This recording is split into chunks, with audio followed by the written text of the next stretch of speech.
see I got Michael coming aboard.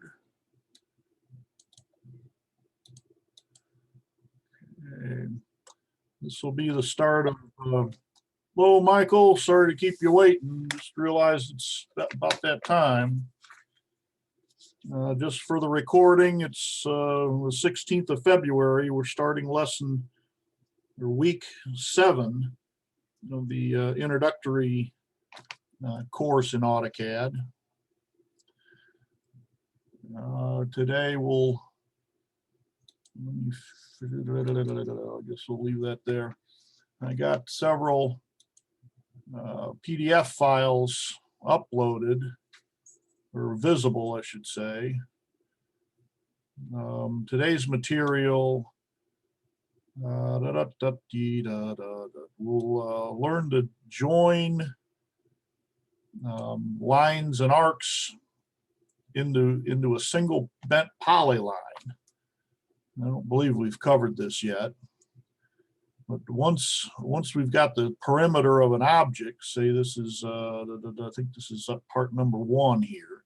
Once we've got all these lines welded together into a polyline, we can use the list command to quickly find the area and perimeter of this single polyline object. We'll also exercise the stretch command. I see we played with it with the floor plan earlier, but we'll stretch the object and redo the list command to find out how the area has gone up or down based on stretching the sides and the top. And we'll fillet everything. And by coincidence, the fillets that take away area are equal to the fillets that add more area, so there's no change in the area in this first exercise on page 7-1. However, the perimeter drops because every time we put a curve, whether it's in concave or convex, it reduces the ink around the perimeter. Next, we'll cover an easier way. By cross-hatching the shape with any pattern, we could check the properties of the cross-hatching object. Remember properties, this dialog box we've seen a few times. Open up this for the object you're considering, in this case the hatch object, and the properties will tell you the area and perimeter or area of it. I think the perimeters still has to be done by the list command. Let's find out here. Double check before class gets going. I got a newcomer in. I guess that was my cell phone. I ought to turn it off or turn it down.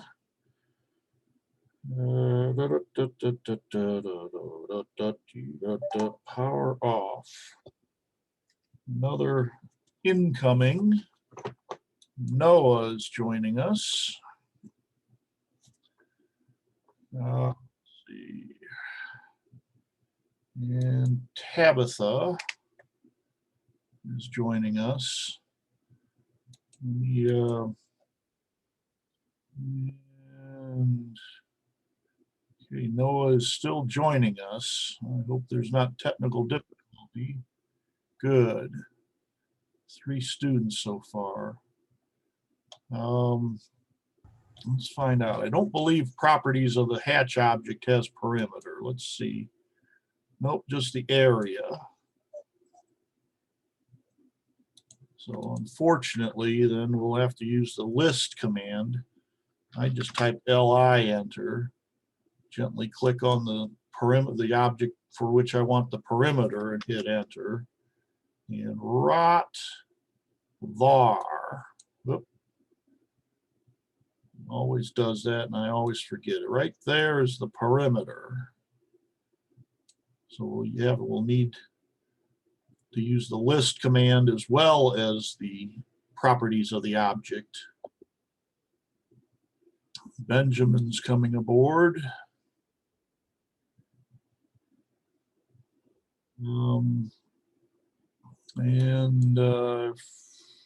Forget, is this Dave or Adam? Okay. Let's see. Oh, well, I'll leave it alone. Again, I'm just talking for the sake of the recording, for people to, so they don't get dead silence when they open up the recording later. Anyway, well, again, simply cross-hatching the shape saves you the work of having to weld all these polylines together to get the area. However, as we just discovered, you still got to weld all these lines together and use the list command to get the perimeter. So area alone is quick with a cross-hatching object. Perimeter needs the list command. By the way, you can cross-hatch. I'll try to remember to show this when we set an undo mark. Undo M for mark, and then later I can undo back to this point. We'll erase the cross-hatching. Why did that not erase? There we go. Now notice this is a single object for the perimeter. We can explode the single object and it'll blast it into separate pieces. Each one that can be moved or copied or altered separately. So rather than using the pedit command's join option or the join command, Calantha's coming in. Chulantha, sorry. There is a cross-hatching pattern that simply does boundary. Drop down the hatch command we played with last week. Click boundary, and if the wind's blowing right, we'll pick points. Probably that's default. And hit enter. Now, it's hard to see, but there is a perimeter, there is a boundary inside of the object. I think if we use a modify command and crossing window, we'll see there's two objects. One is the original green line, and the other one is the polyline made by the boundary method of cross-hatching. Let's see, how can we separate them? I guess we got one, we got the boundary M for move. There's the boundary made, and then here's the original lines to draw the object. Again, the beauty of this way is you can have lines on top of lines and possibly slight gaps or overlaps at the ends. Not sure how big of a gap and overlaps. Anyway, it's a little easier than the pedit command. Select the object, and there we got the area and length, also known as perimeter. So hatching with the boundary method is a little bit easier than welding all the lines together into a single polyline. Let's see, let's zoom in. We'll have an ever so slight gap there, and I kind of doubt the boundary cross-hatching will work. Let's find out. Drop down boundary, pick points, click, enter, and it did not weld them all together. In fact, because of the gap, Christina's coming in. It went outside of the perimeter. Let's undo. No, better yet, let's erase the boundary created. How about if we overlap? Let's see if the boundary method of creating a polyline in this poorly drawn object will work. Drop down the cross hatching the boundary, click pick points, click in the middle, enter, and it did work. Interesting. Did not wrap the polyline around these, so it did exactly what you wanted it to. And there's this area, and close to the area and close to the perimeter we had with the earlier made polyline. So let me, almost 4:30. Let me type the undo command and go back several steps, several minutes. And now the file is just like it was when I opened it. Why? Oh, I think I got a dialog box open somewhere. I'm unable to deselect.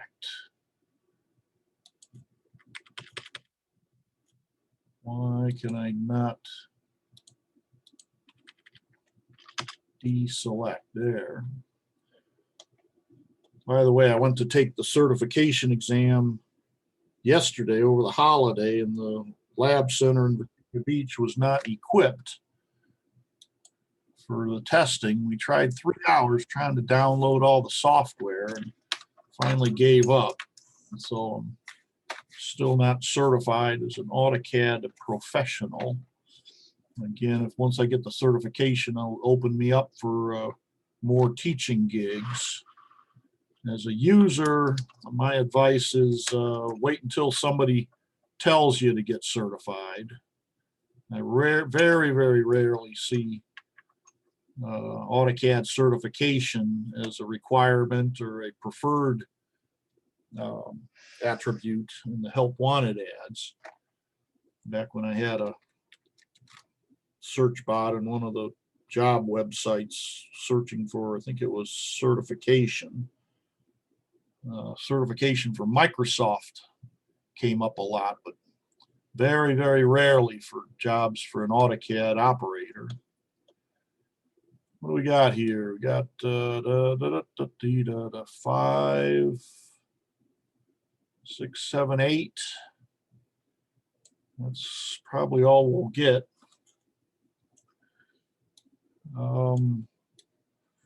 Before we go into new material for week number 7, let me, if I can remember where it is.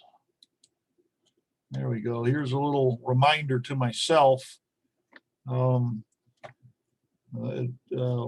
get when we get there. Oh, new way to make a bullseye.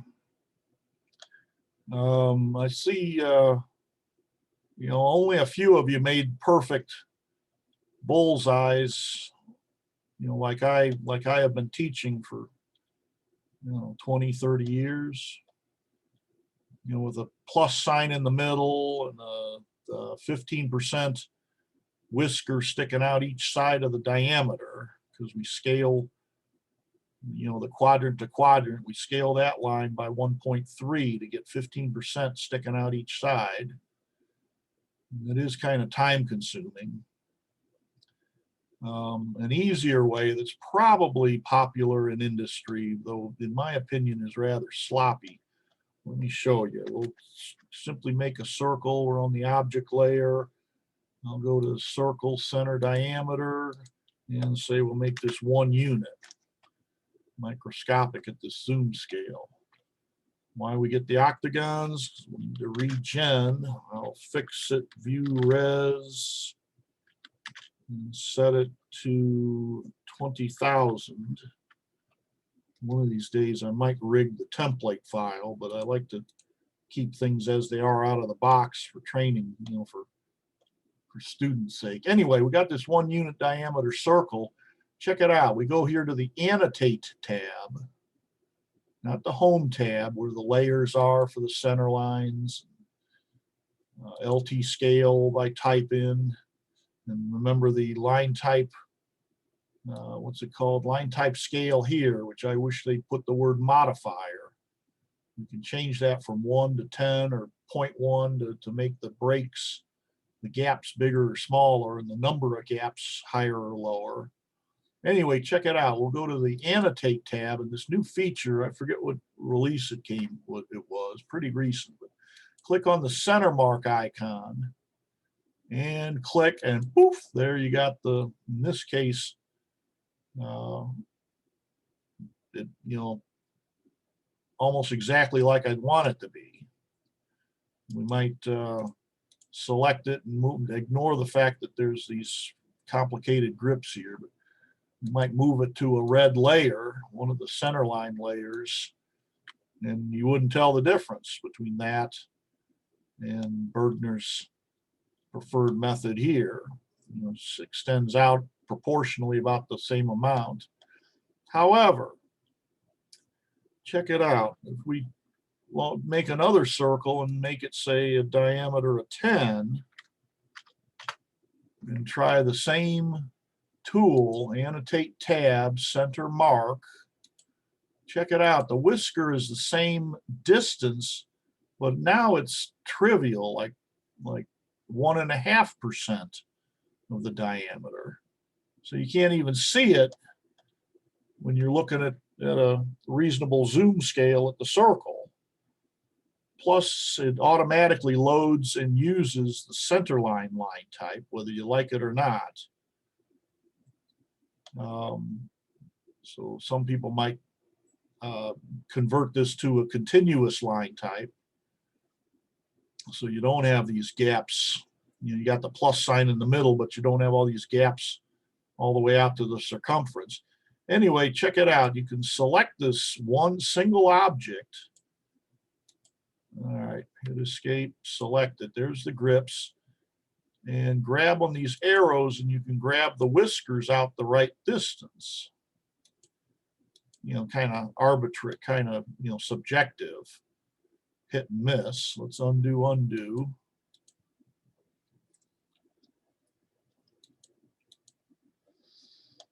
Another way, but anyway, if you want to uniformly slide these out, I think I've been playing before class, I found converting the one of the properties of the Centermark.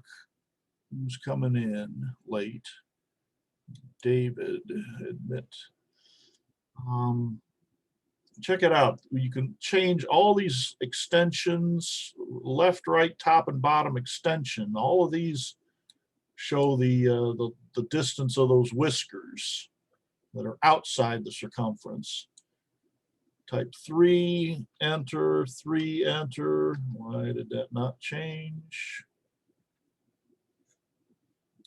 All right, 3, enter, 3, enter, 3, enter.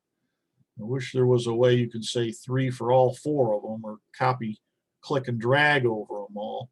Anyway, now we got a reasonable whisker outside. A little longer. Maybe I should have kept with 2. But my point is, either by typing in a system variable before you click on the circle, I forget the system variable, there's some setting, so instead of 0.12 or whatever that whisker length was, you can set it to 2.5 or whatever. But how to put this? You gotta either adjust each one after you've created it by going here and changing the numbers, or before you create it, you got to type the system variable. I'm guessing Centermark exe or Centermark extension, I'm guessing. But you know, for each and every one, you got to tweak it a bit. So does it save you much time from Burgener's method of, let me erase them both. And we'll go to go to the center line layer to be current. We'll go top to bottom. We'll scale the last thing made by a factor of 1.3 and hit enter. We'll change it rather than changing the line type scale. And this, we could type LT scale and change it, increase the steroid for the entire drawing. But when you got a gazillion parts in a drawing, all at different scales, that kind of complicates things. So leave the LT scale global steroid at 1 and come over here to the line type scale modifier and change it to suit. Okay, maybe 2 will be good. There. Then mirror this guy using Burgener's favorite polar tracking increment angle of 45. Hit escape to D. Whoa. Okay, I hit escape a wee bit early. Enter. There. So, it's doing it the high-tech way and then adjusting the whisker length. Does that save you much time?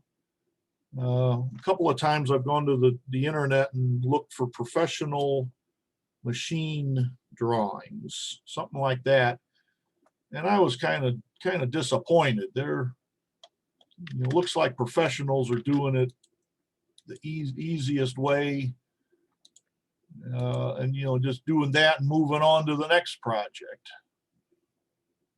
So maybe I'll stop pushing for to make it look pretty and just let students do any old way. Sometimes some drawings just have the simple plus sign in the middle, and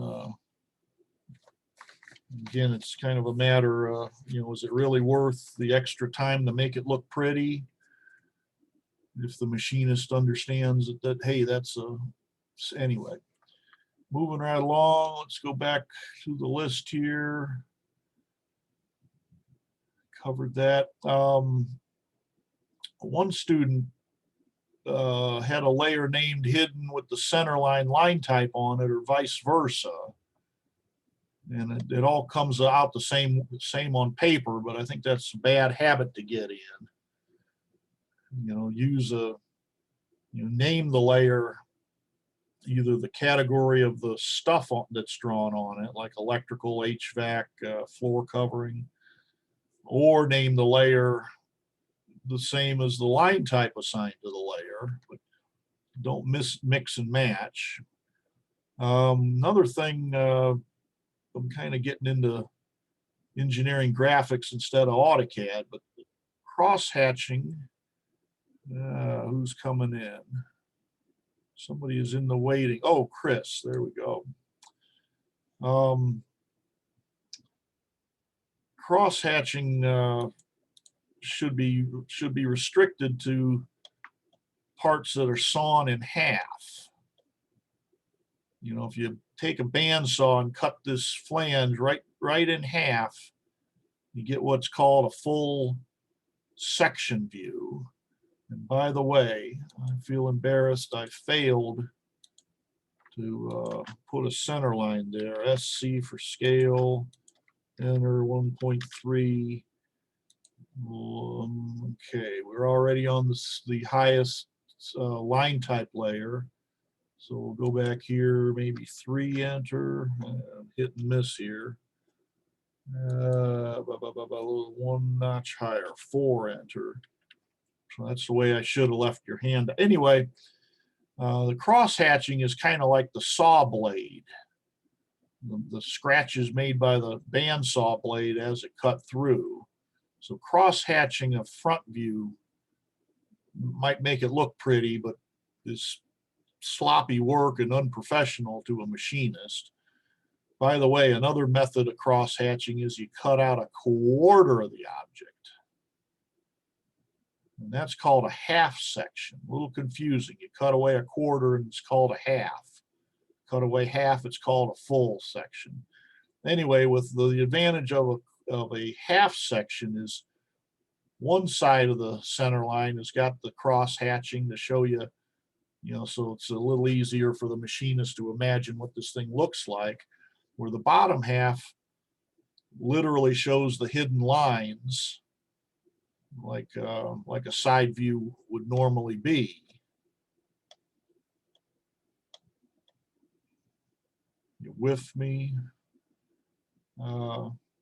Anyway, again, cross hatching is intended for section views that have an imaginary saw blade pass through, so the machinist or the machinery installer has a better, it's easier to get a concept of what's going on. Anyway, let's see, views should line up so the machinist can easily understand. I built a little model here. This is a 3D model. Might be making this in third week. I forget, second or third week of intermediate class. Here's the top view of that same part we were just looking at. Over here we can change from the orthographic views. The front view is the round surface, and the right side view is that way. My point is that the top view should be directly above the front view. Imagine things in a glass box, and if you were in the glass box and you took a magic grease pencil and traced the object, disregard the hidden lines and center lines now, you ought to be able to turn the box, trace these objects, and then unfold the box. So you get the three views with top, front, and right side view. And the beauty of it is a dimension, just label the dimension in the front view and everything lines up nice and neat so that the whoever's looking at the drawing can say, oh, okay, I got it. Okay, this shape here is the top view of this short cylindrical part. By moving them all over the place, the machinist or the always something.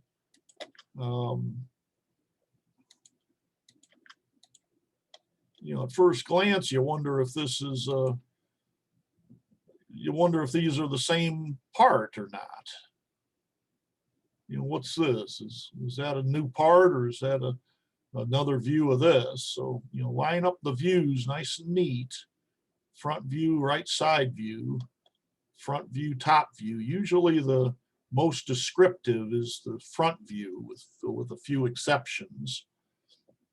And I'll have to admit, myself included, sometimes we assign the front view so that everything will fit on a sheet of paper neatly. But the most descriptive is your first guess at what a front view should be. Another nitpick I pinged or noted on a student, sometimes you had the broken line with such a in such a manner that at a reasonable display, you hey, is that a continuous line or a center line? Or is that a hidden line or an object line? You got to zoom in. Oh, it's a center line. So double check that you set the was that 10? I can't remember. 1, 0, enter. That ain't it. Maybe it was set at 1. I can't remember. But set it. Make sure the line breaks in broken lines is visible. Otherwise, it's of no use to use a broken line. What else? Line up hidden lines again. Use and I don't see anything wrong with using only the center layer and only the hidden layer, and tweak everything by this properties LT scale modifier. Man, that might be company standards for some. A little reminder, I'll try to remind you at the end of class today, start looking at the evaluations. Someplace I got that in, I thought I had it open up. Always something. Well, let's open up the evaluation sheet. It'll be on D, AutoCAD class 2021. Student to student turn-ins, week 7. Night school core. I'm dummy. Okay. I got it in Word format, not PDF. It's not too early on the second page to type or print it out. I don't think it's got to be 100% digital. You can print it out and rescan it or take a phone pickup. Anyway, it's not too early to write down, hey, in week 6, why didn't you do it this way instead of that? It would have been a whole lot more clear. And quit rambling on about stupid war stories or whatever, yada yada.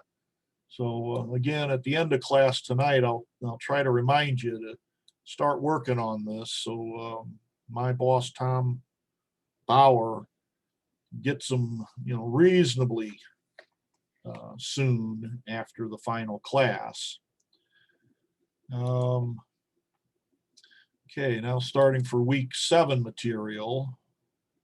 I'll show you this in a second. I don't know why I put it in with lessons from week 6. But going over here to the page 7-1. And I got it zoomed in a bit. Again, we'll play with polylines.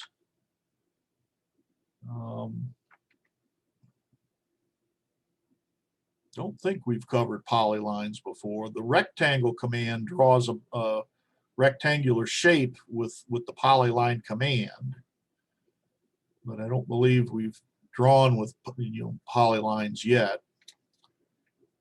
Correct me if I'm wrong.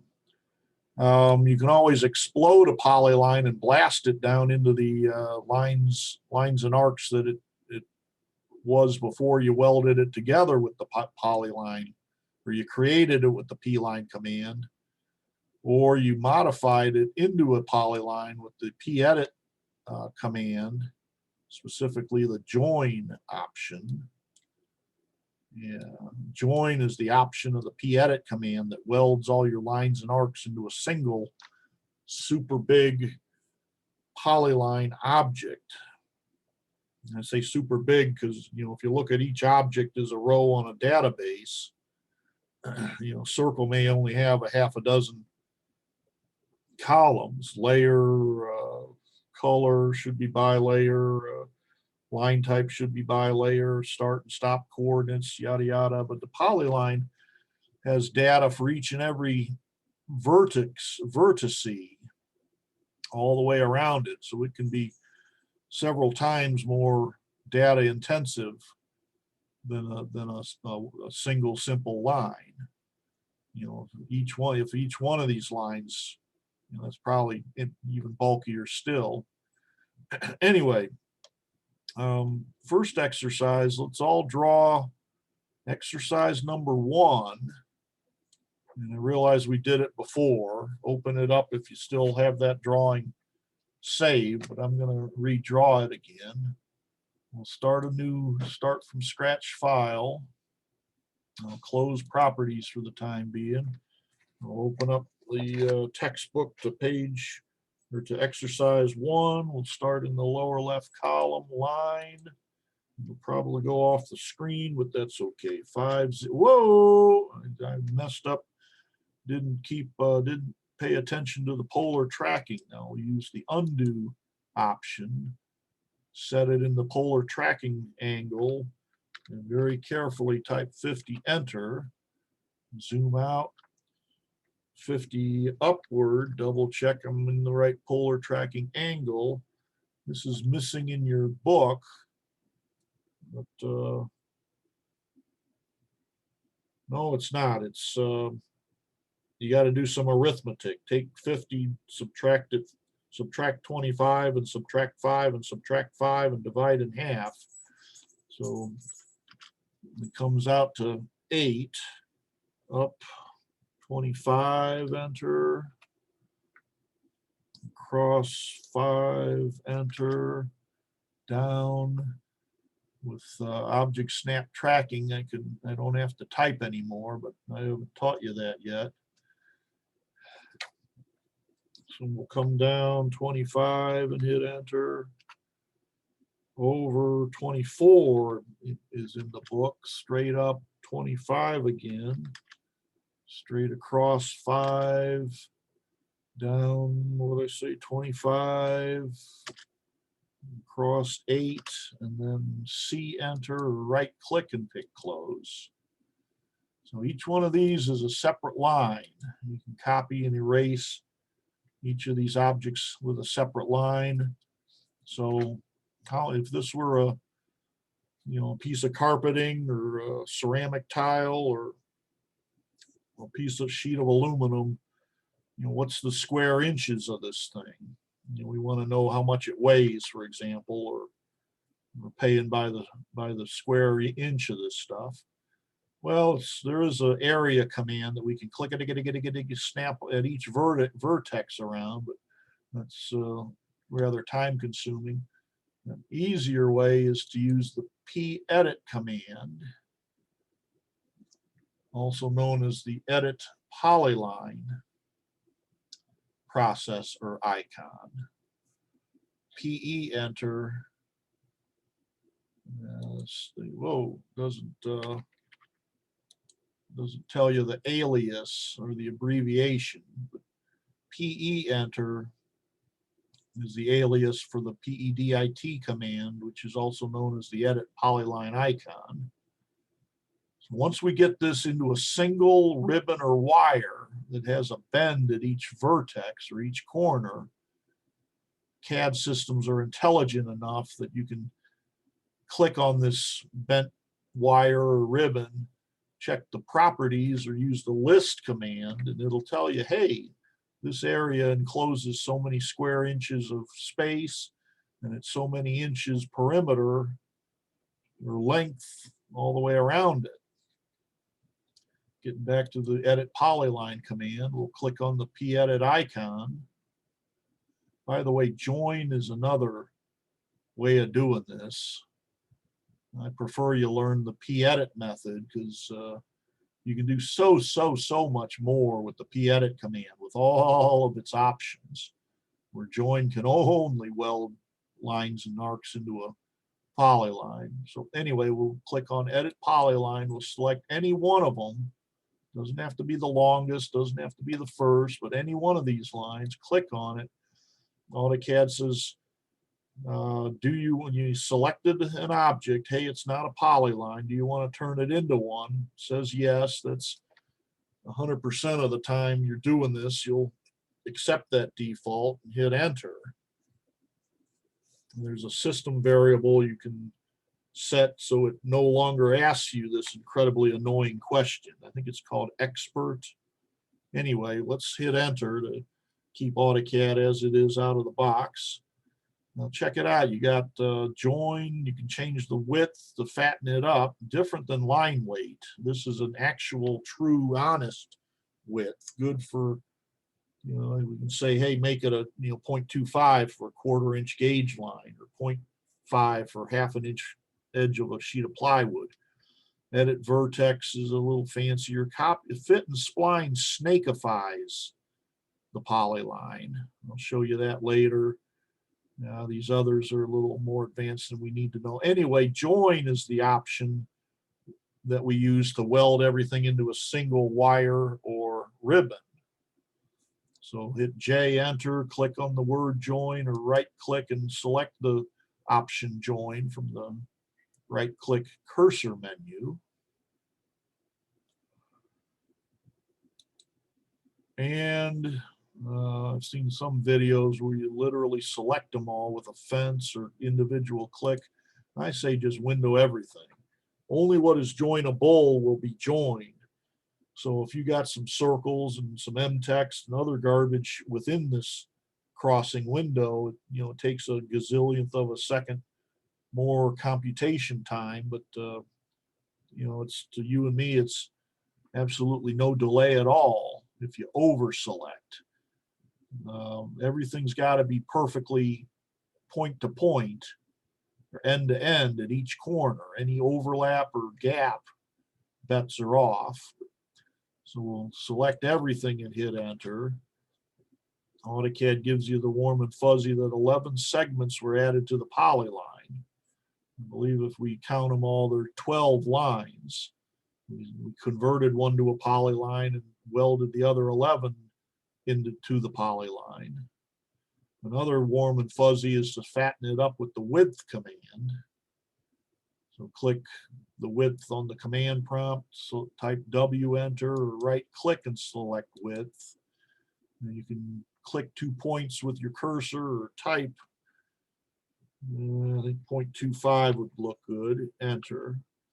And this, until line weights came out, this was the only way in AutoCAD you had to make a line fat. Again, line weight is good for emphasis. Fine, medium, and heavy for background, average, and important. But line weight shouldn't be used for data. Use polyline width.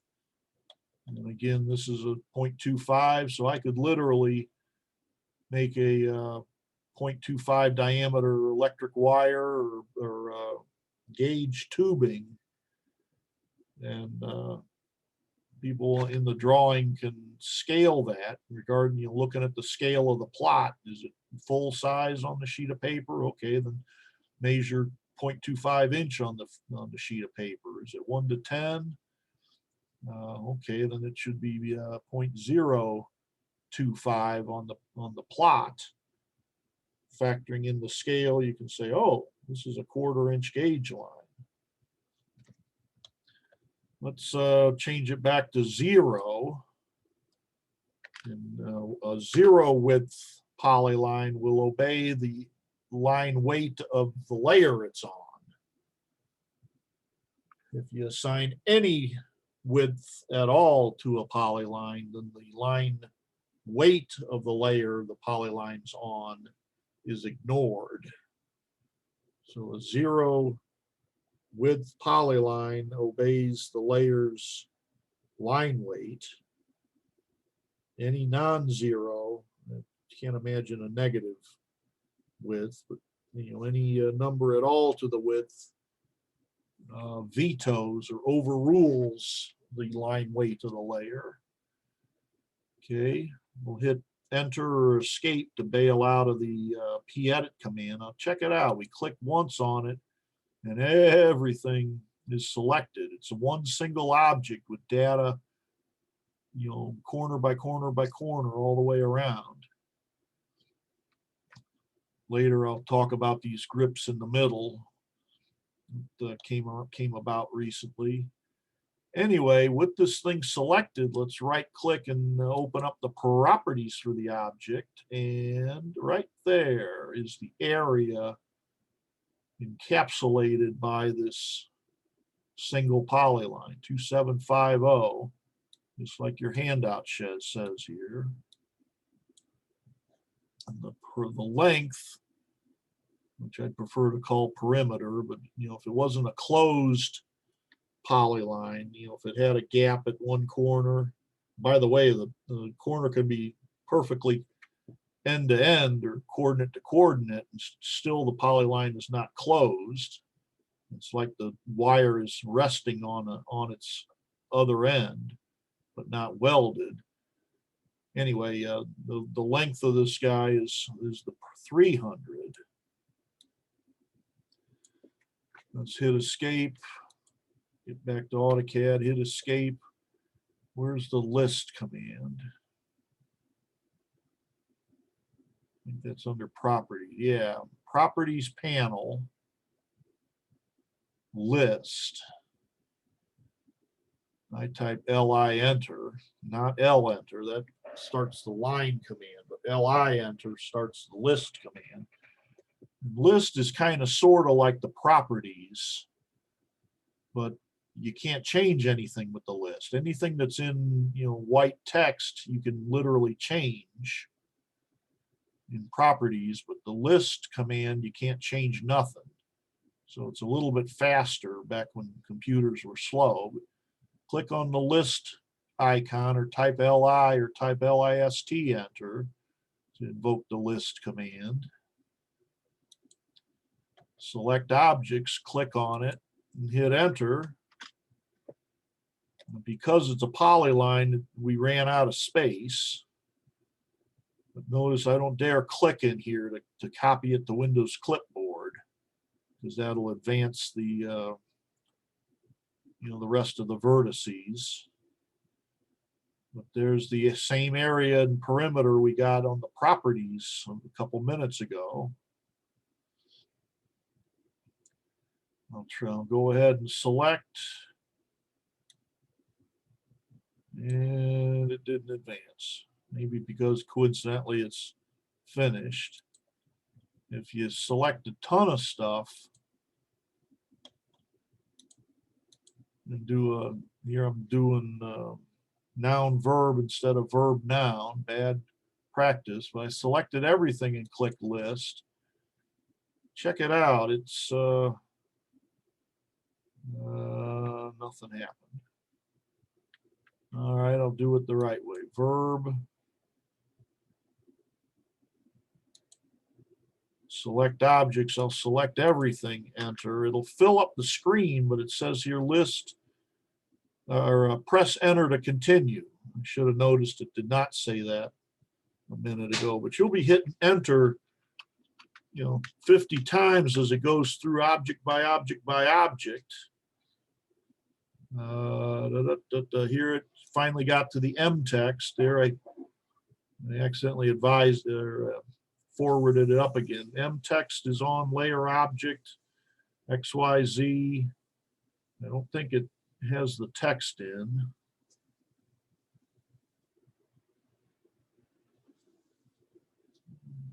I don't see the contents of the M text, just the, you know, properties of the object rather than what you literally typed.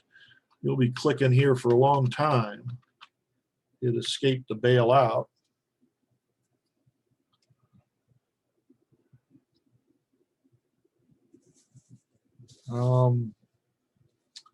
Where were we? Go back to drawing 2, zoom into our object. Now, just for the second step of the first exercise, says copy this little object we got.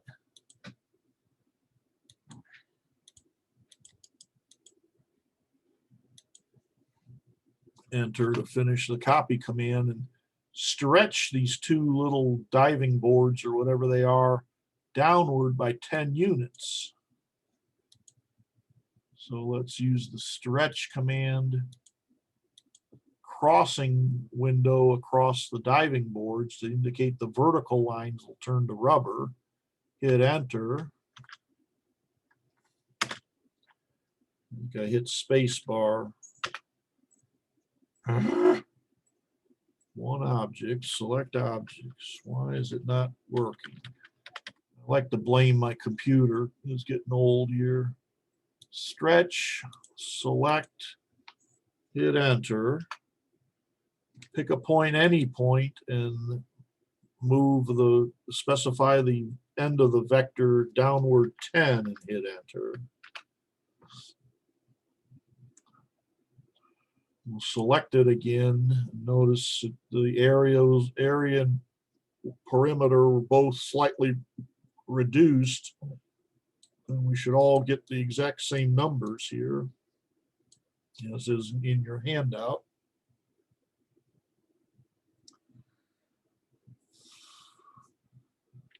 This is going to get redundant, but you learn quick with redundancy. We'll select the objects, copy it over, hit enter. Next step is to stretch the sides inward 5 units. So go to stretch, crossing window crosses what you want to turn into rubber bands. Enclose what you want to simply move in the direction you're going to specify. Enter. And we will stretch 5 units to the right. Enter again to invoke the last use command. Select the opposite side, hit enter, and we'll stretch it that side 5 units. Now, why does it not look anything like the handout?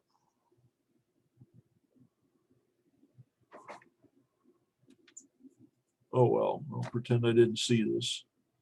Select it, and the area is totally different. I'm an idiot.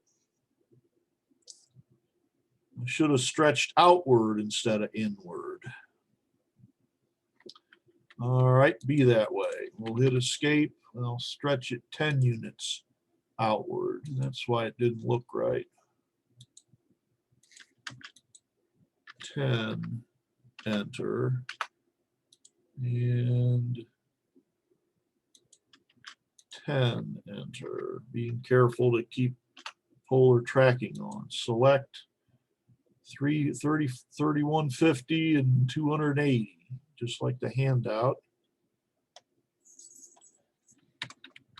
Hit escape to deselect. Copy yet again. Make a 4th copy, and we'll fillet this guy. Now with the fillet command, we'll set the radius to 5. Start over again. Fillet. Invoke the radius option. Right click, invoke radius, and set it to 5 and hit enter. It's possible you can click enter. Do this for each and every corner. Oh, my bad. Okay, I'll right click and undo. Why did it not undo that? All right, I'll just hit U enter. Get back where it was. Being as this is a polyline, there's an option of the fillet command. Yep, I don't want to do that. Well, FYI, the polyline option of the fillet command will fillet each and every corner. I'm not sure what it'll do to when it gets up here, because it can only fillet one side or the other. Let me change the radius to say 2, enter, to demonstrate the polyline command or polyline option. So I set the radius to 2 so it can put a fillet on both sides of the diving board. We'll invoke the polyline option. It says select a 2D polyline. We'll click on it, and every corner gets a 2-unit radius. I'll undo it back again, and we'll do it the way the handout shows. Fillet, right click, radius is 5, enter. And like it or not, we'll machine gun all over the place.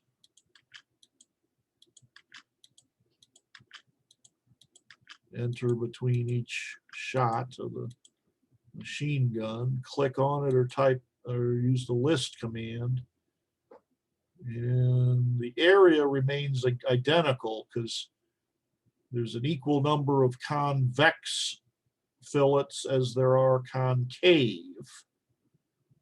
So some of the fillets added area and some of the fillets removed area. So the area remains the same by coincidence, but the length shortened, because each time you add an arc, it's a slightly shorter distance and go into the corner and around.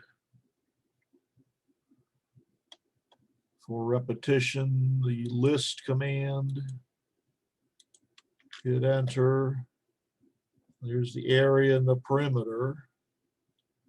There's more to come. I'll hit enter. And F2 to show the command line.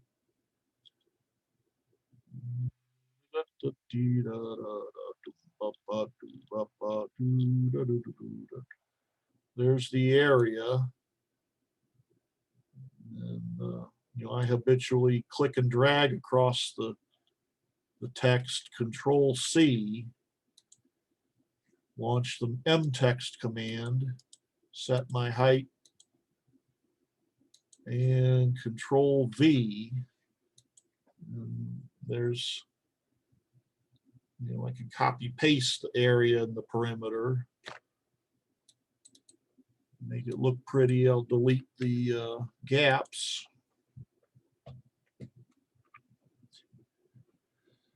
And if you're working with an architect that wants to estimate how big your parking lot is and how long the curbing is, you can copy paste the numbers straight into a spreadsheet with the dollars per square unit rigged to estimate the total cost.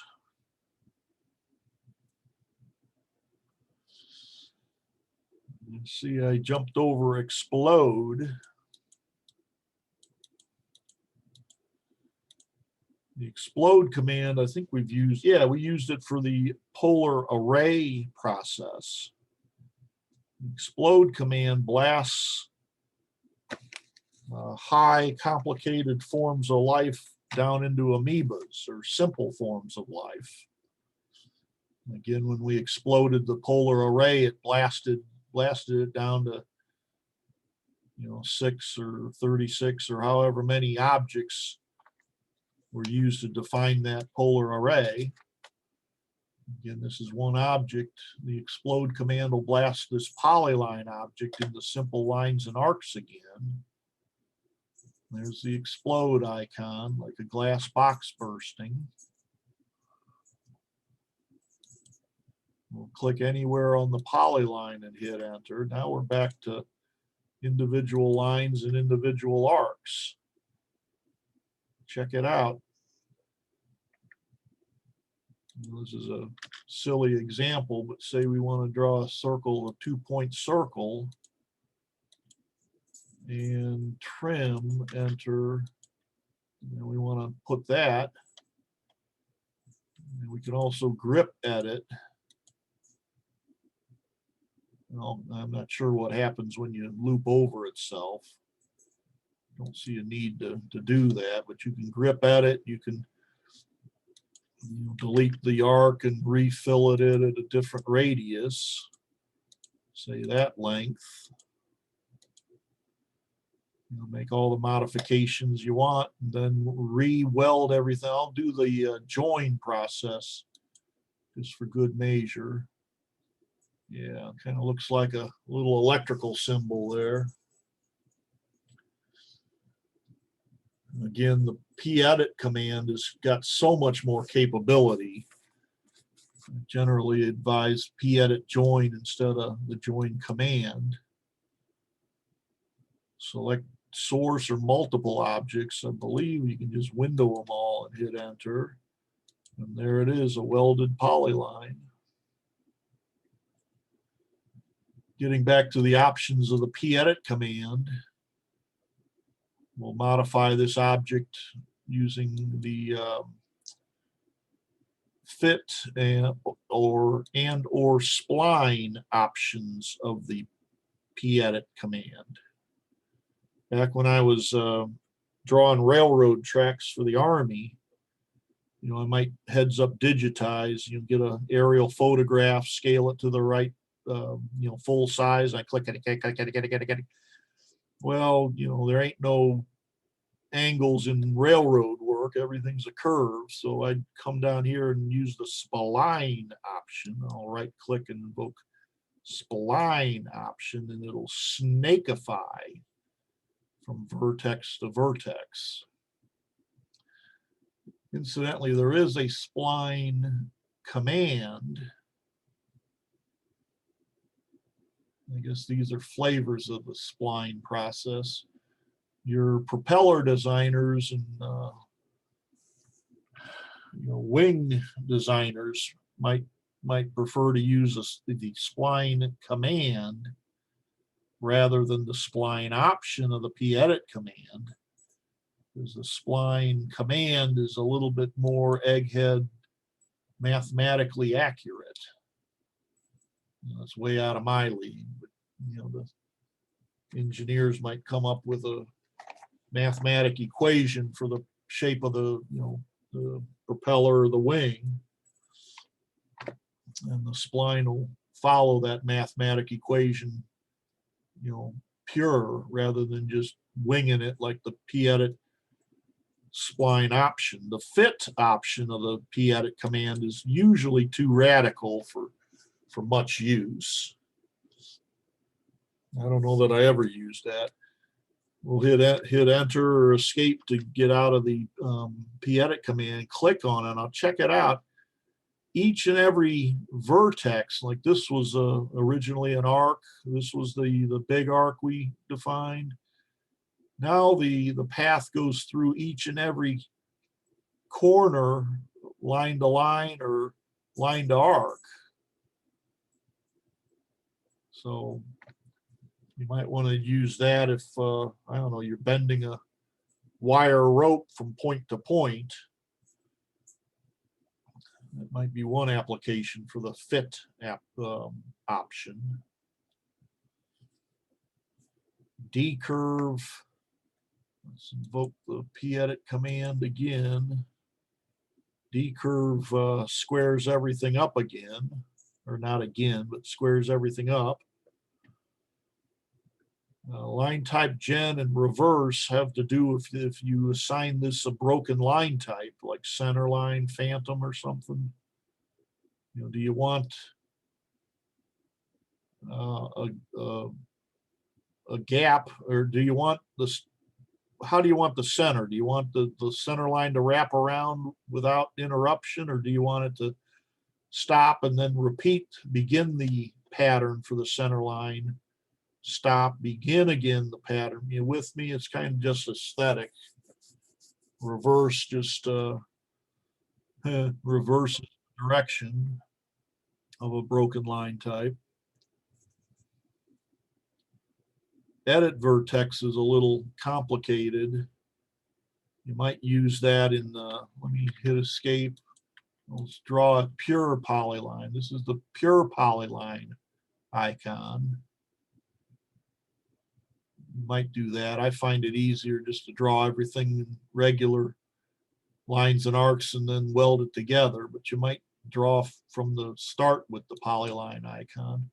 We'll draw a long line and then a short line and hit enter.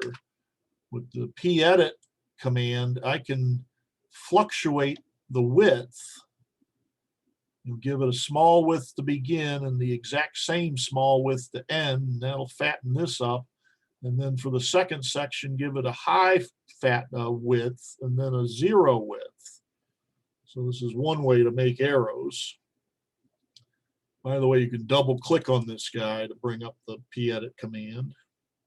I'll launch the edit vertex. Double check, I don't do this often. I will say, hey, for this start, I want to change the width.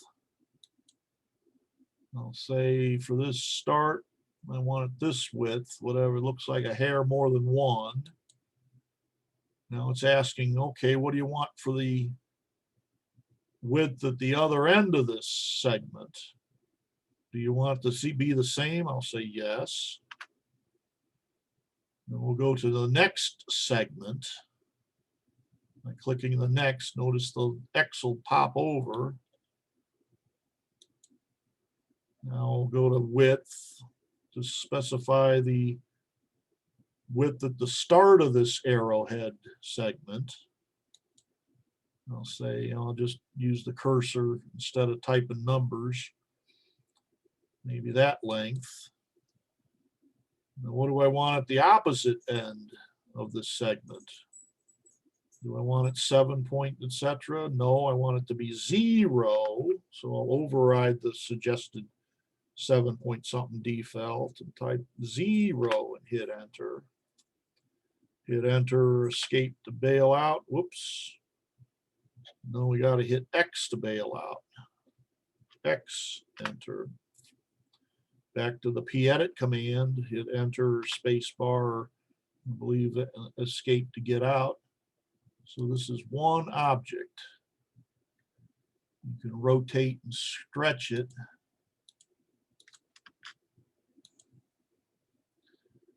As you like. Grip editing kind of makes it look ugly, but it's possible. I'll undo. I was once told, you know, the Coca-Cola script logo, C-O-C-A, I was once told that that logo is in the trademark office as a humongous polyline with fluctuating arcs and fluctuating widths. I rarely do this, but we'll type line. We'll start with a regular line and click, hey, I want to begin an arc now. So we'll do an arc and it curves, and we'll, you know, start making arcs until I go back to the line option of the P line command. Go back to arc. Snake around. Maybe I want to change the width. Where's that? There we go, width. This next segment I want to begin at 0, and then I want it to flare out like I'm doing, what's that fancy, you know, wedding invitation, cryptology, you know, where you swing the pen. Anyway, we'll say width. Okay, what do you want for the starting width? I want it to be 0, enter. What do you want for the ending width? And I want it to be, say, this long. So there's an arc segment with different widths at both ends.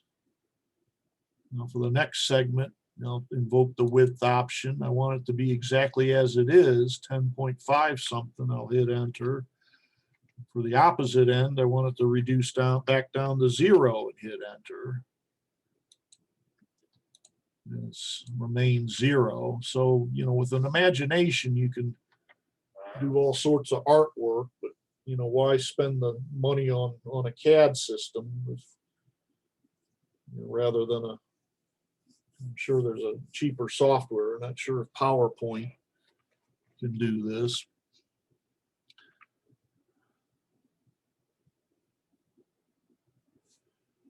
All right, I got 5:25. Want to take a break before we learn another method with cross-hatching to find area? Let's take a 5-minute break, or 4-minute and 45 seconds. Let's reconvene at, say, 5:30. Move the word out of the direct. I got 5:28. You know, that's shows my watch is off. Let's reconvene at, say, 5:33. Round it off to 5:35. And we'll get into this cross-hatching method. It's good to find a little bit faster than welding everything into a single closed polyline. Anybody want one-on-one review of what we've covered so far?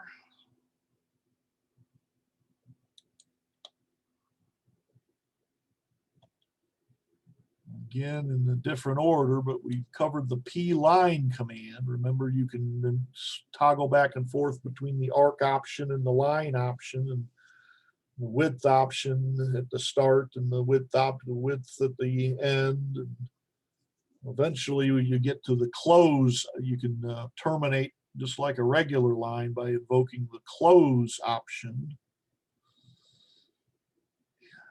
We learned explode. Check it out. All the time-consuming fluctuation of start and ending width, all of that will be lost when I explode this guy. There's absolutely no way to return back to the start and stop width that I had, short of undo. You know, it loses record of what the start and end widths were.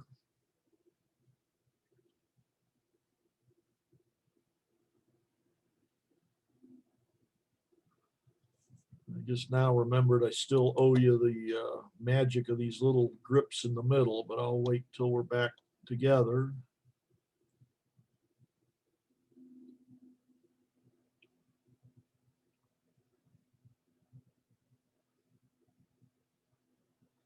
Little reminder, I'd really like to see you work on your floor plans. Only one student started it until I sent out the tickler saying, hey, where's your floor plan? I'm not sure if I'll assign it next time we do this class if it's unpopular, but I was really hoping a floor plan would motivate you to stay and keep in practice. With what you learned today, you can draw a polyline around your room. And with the properties or list command, you can get the square footage of carpeting or tile you need to buy when you remodel. With the list command or the properties, you can get the length of the crown molding you need. They had a factor for, you know, every contractor buys a little extra because it's cheaper than the risk of having to make another trip to buy more.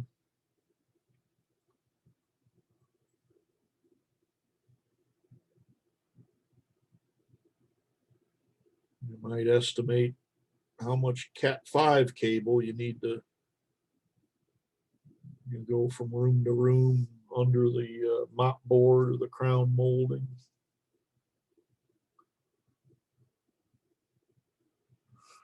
I think I got my own floor plan open here. Yeah, I'm not proud of this, but you know, I drew a closed polyline for each room.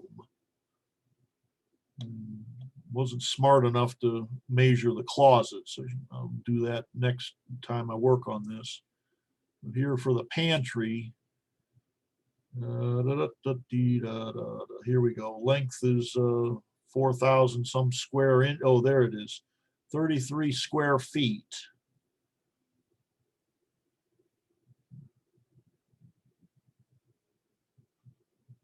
I need to show you the units command.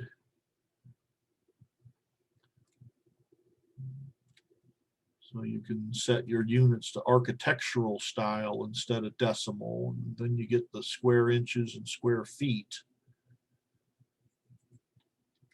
Dimensioning is another topic. How you get feet, you know, number of feet dash, number of inches, and the fraction of an inch. Another thing, we were looking at getting another dining room table, but my wife was concerned with clearance. If we put a hutch here that used to be by the garage door for some reason. Anyway, I plopped this table of the dimensions and calculated, hey, there's a little more than a foot clearance to get around there. Is that okay? So there's a lot you can do once you got an accurate floor plan.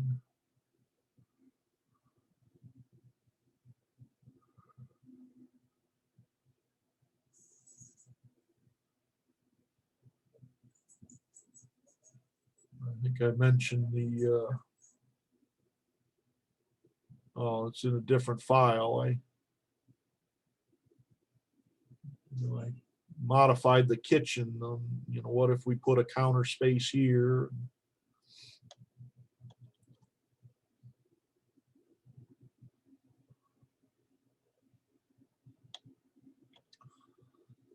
I got 534, so we should be getting back to page, the last part of page 7-1 yet.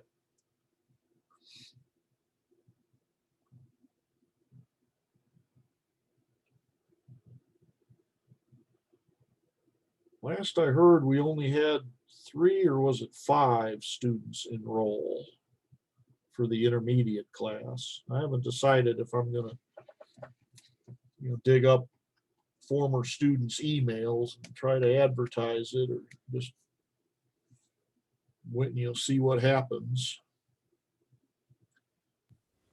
But Who do we talk to get signed up for the intermediate class? email to Sherry. Okay. I can't access it from home, and I don't know that y'all can either, but someplace in YardNet. Okay. Okay. Sherry.Morgan.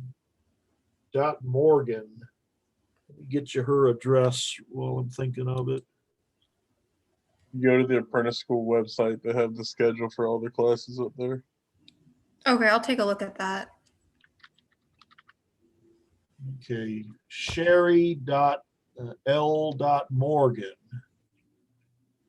at HII-NNS.com. Again, Sherry.L.Morgan. She prefers to use the shipyard address instead of her home address. Sherry.L.Morgan. Or as a student said, go to the apprentice school. You sure the apprentice school has the night school curriculum? I suppose night school kind of shares. Yeah, there's a drop down menu and it's got the night school class options up there. Okay, I'll try to. And the apprentice school is what, apprentice.com or apprenticeschool.com. I think you can get to the apprentice website from outside the yard.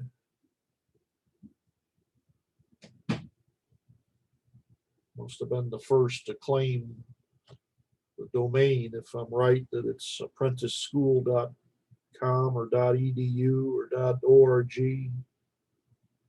It's as.edu.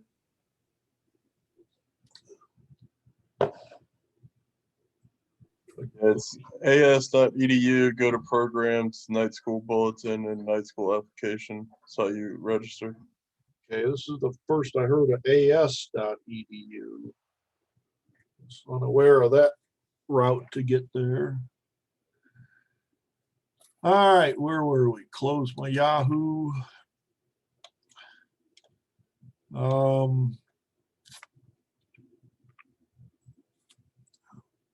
I forget, have we done this, what's this, exercise 4 before? Yeah, what the hell, let me walk through it dimension by dimension. Now notice with the cross-hatching method, you can have a hole, or as the cross-hatching process refers to it, as an island. But imagine if we left the hole in the middle of exercise 1 like your textbook has. Well, the properties or list for the perimeter would tell us the area of the overall shape, and we'd have to do the same for the area of the hole, and then use your computer calculator or spreadsheet to do the arithmetic. There's a way you can have AutoCAD do the arithmetic for you by A for add and S for subtract, but it's so cryptic that if you don't use it at least every few months, you got to relearn it. All bets are off if you have a secondary circle within the island. I can't remember, but the cross-hatching might cross-hatch every other island as it goes deeper and deeper.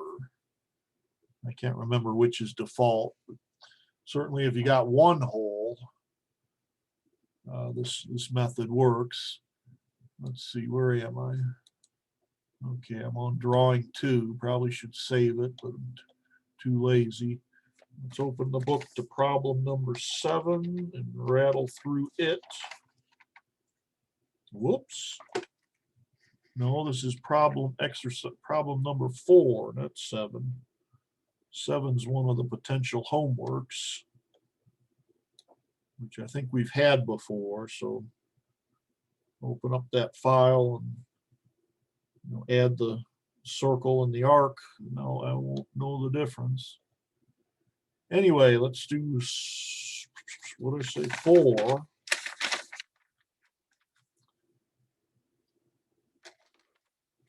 right, typical Burgener style. I guess we could do this from polyline from the start, but again, there's kind of sort of different commands to edit a polyline versus edit a line. I like to use regular lines and fillet and arc, and then join or p-edit join, rather than learning a whole nother system to work with polyline. Anyway, we'll go to the line. As always, I'll start in the lower left corner. I shouldn't say always, but hello. Must not have tapped line well enough. Start in the lower left. Go over 5. Double check. We're still in the polar tracking. Up 10. Enter. Rats. I got to do arithmetic. All right. 17 or 10 minus 5 is 5 again. Again, with polar tracking on, I can just click right there and not have to look again, but I haven't learned yet the object snap tracking. Probably should. 10, enter. 17 minus 10 is 7 to the right. Why does that look so big? I think that's right. 15 up.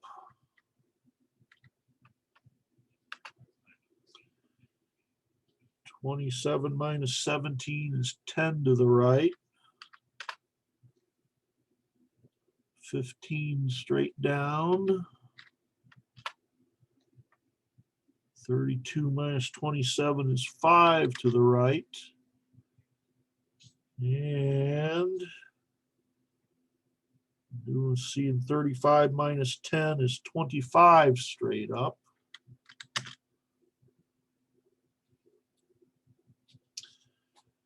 How far over to the handle of this key looking object? Oh, all right. We'll launch line again. Oh, snap. To 35 straight up. Oh, my bad. Right click, undo. Be more careful. 35, enter. And we'll draw it intentionally more than long enough. Say, I'm in the 120-ish. Enter. We want to offset this guy straight down the width of that shaft, which is 10. Offset, copy will work just as well.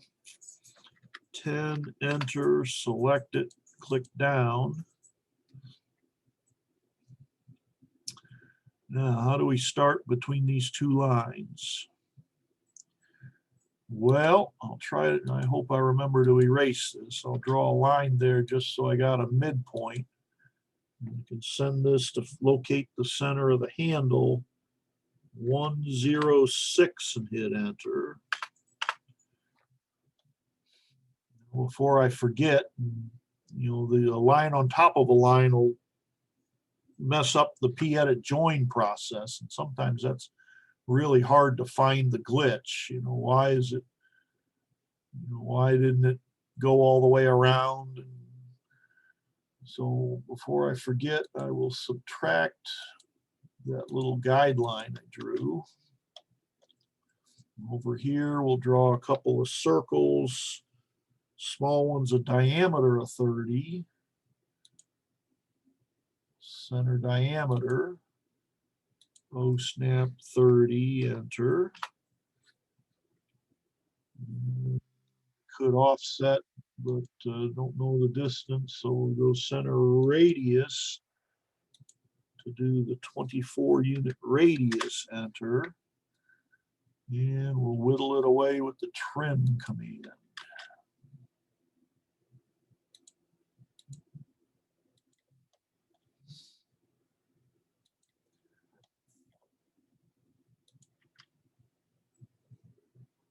I think all that's left is a quick and dirty erase.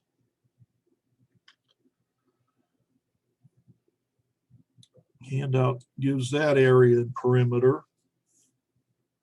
To get the perimeter, I haven't found a shortcut to. I stand corrected. We can crosshatch with a boundary.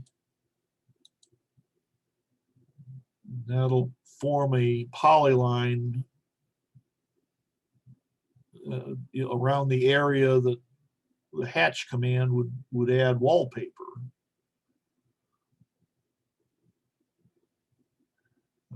To do this, unfortunately, on the same layer, it gets confusing.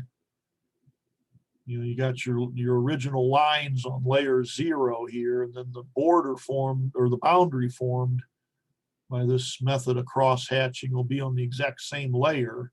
I know, since the boundary, the polyline formed by the boundary will be the last object, I can hit L for last, and move the last object away. Let's try that. Launch the boundary method of on the hatch flyout. I want to pick points. Click anywhere and hit enter. I'm not sure if it put a boundary around the circle or not. Let's move. It says select objects. I'll type L, enter for the last object created. Okay, the last object was the big shape, not a one around the circle. Hit enter and move it out of the way. For good measure, I'm going to see if this is 1 or 2 objects. Any modify command or the list command, anything that says select objects, select with a cross. Yep, that is 2 objects. I don't think I'll regret leaving it intact. The thought crossed my mind of deleting the newest one with a single click. Anyway, we got this object here. Select it, and we got the area and the length. However, the area is more than the handout has, because the handout has done the arithmetic to subtract away the circle. So with the boundary command, it's certainly good to get the length easy, 415 and change. Yep, matches the handout. For the area, you know, let's go back to our original lines and arc. Let's use the cross hatch, you know, the hatch icon, which is the first one when you open up AutoCAD. Or type in the word hatch. I think BH for boundary hatch is the alias. We'll click hatch. Doesn't matter what pattern we use. Eventually I'll tweak it so it shows better, but any pattern's as good as another. I'll click. And now, just so I can see the difference, I'll change this. I can't remember. Yeah, let's say maybe 20. Hit enter. Again, if you had another circle in the middle here, I just type C, enter. Not sure if the simple hatch would hatch every other island or just the outermost. So lots of AutoCAD. I'm too lazy to memorize.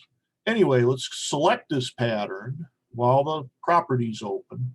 Better yet, for repetition, I'll close properties. We'll select the crosshatch pattern, right click and open up properties. Or you can open it up from the properties dialog box. Anyway, we'll open up properties. It's already selected. There's our area 2524. Yep. What the heck does cumulative area mean?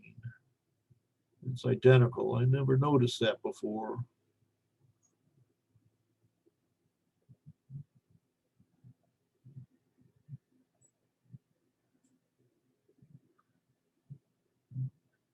gonna double check. I'm quite confident this area is the cross hatching, you see. But to be on the safe side, let's check the area of the outer, and it should be more than what we got from property. What did we get from property? 2524 hit escape. And this is 3231. So yes, cumulative means it took into account the removal of this wallpaper to get the area. For good measure, I think it's under utilities, drop down the measure to area.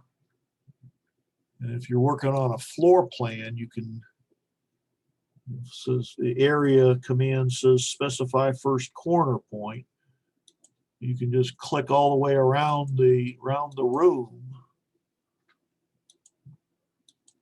and it'll end up with the area that you've outlined corner to corner. Enter. And 2651. It's the same as we got an hour ago or so.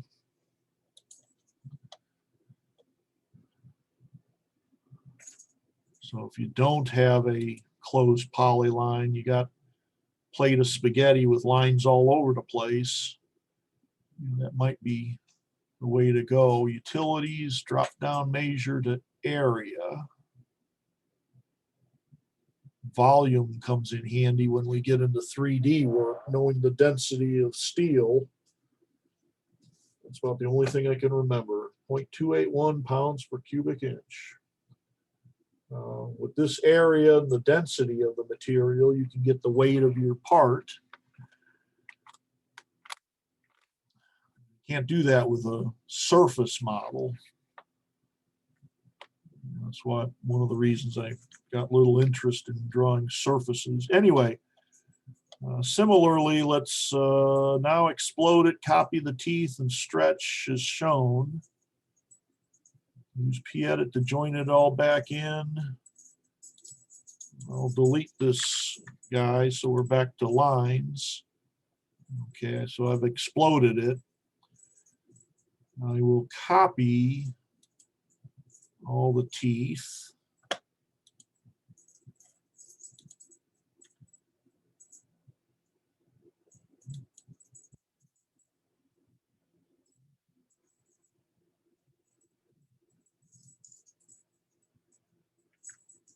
Okay, I think I know what I'm doing here. No, I don't. Okay, I'll go back to here and click. So I got two lines right there. How do I know? We'll use any modify command and crossing window.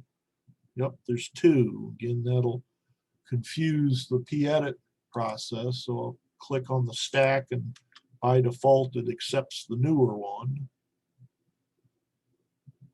I'll move this guy. You could stretch it, but having a line on top of a line complicates it. I'll move the vertical line to the end and use the fillet command with a 0 radius. Does that look like the handout?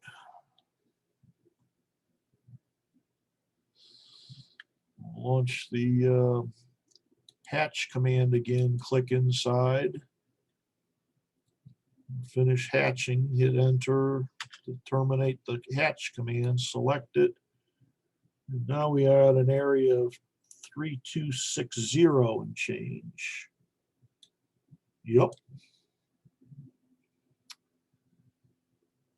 I'll erase the hatching while I got it. We'll boundary hatch rather than Pedit join everything. Enter so we can see what we're working at. I'll launch the move command. It says select object, L for last thing created. its perimeter is 519. Yep. Just like it says.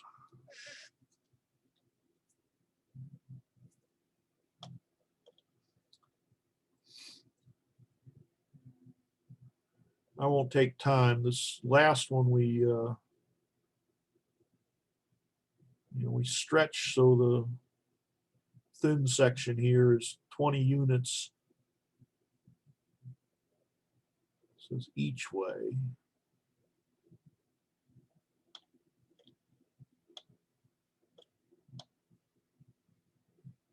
Oh, yeah, I stretched the circle 20 units to the right and stretched the teeth 20 units down. And then did the cross hatching to get the area. And, if it's already a polyline, you can stretch the polyline and come up with the perimeter the same.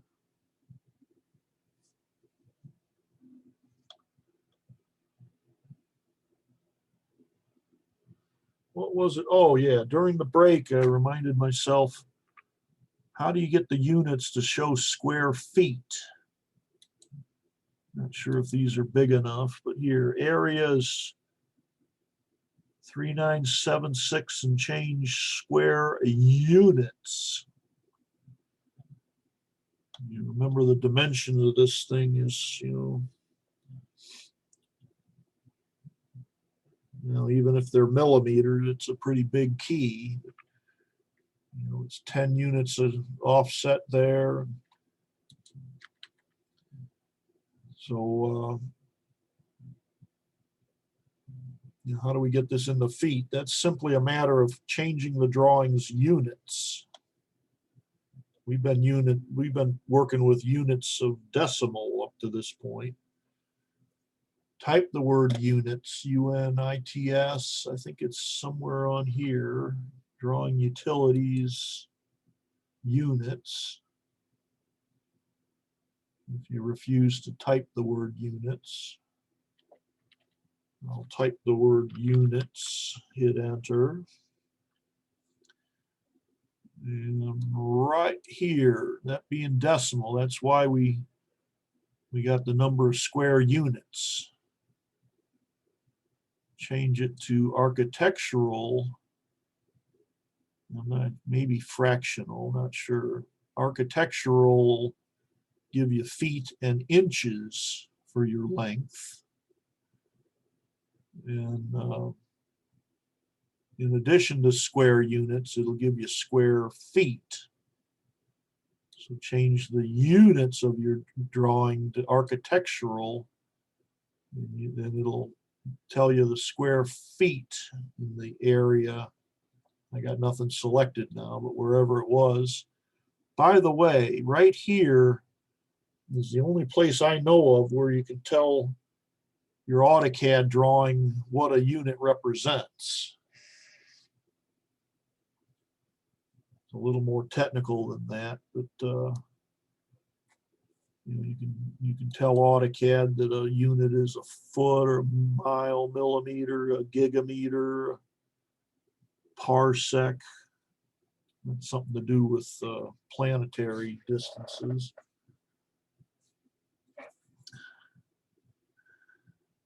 So for good measure, units, enter. Change decimal to, I must have not ended well, to architectural, click OK. By the way, you can change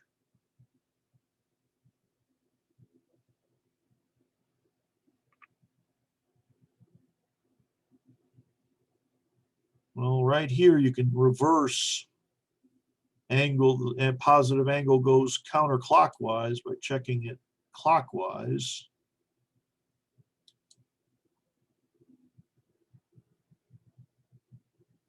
I won't experiment with distance down here does. We'll click OK. Now we'll select the closed poly line. This is the original. And there it's got the same 3231 square inches or 22, just under 22.5 square feet. With the length, they only give in feet and inches instead of inches, but 32 feet, 7 3/4 inches. Well, how close to 3/4 is it? Is it 0.75 perfectly, or is it 0.748297? Let's go back to units. And I believe that's a matter of the precision. Yeah, here it's set to the nearest 1/16 of an inch.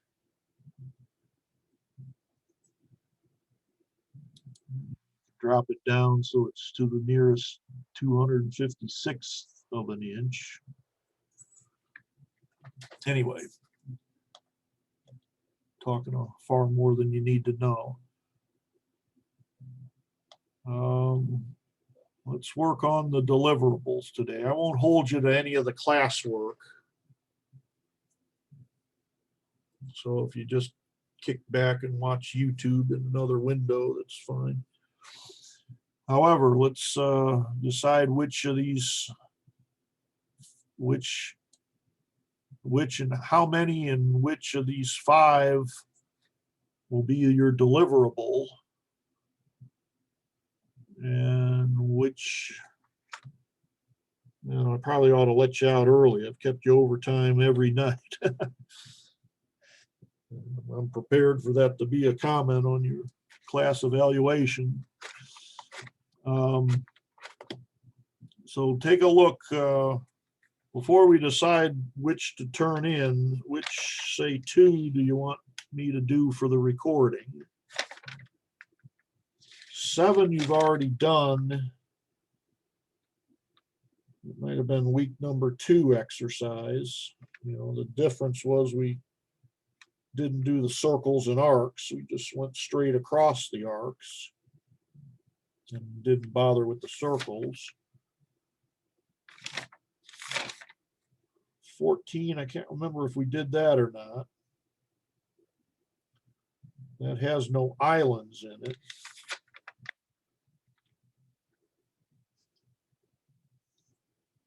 Simplifies things. 15 has got a typo.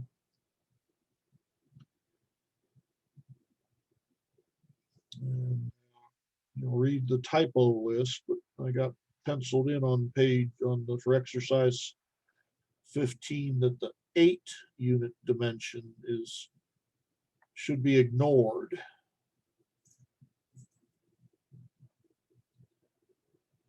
If you make it perfectly 8, you can't make the fillet perfectly 5, as I recall. Again, the author has his dimension style rigged to round off. So some dimensions aren't perfect integers, as the book shows. 20, I think we did before.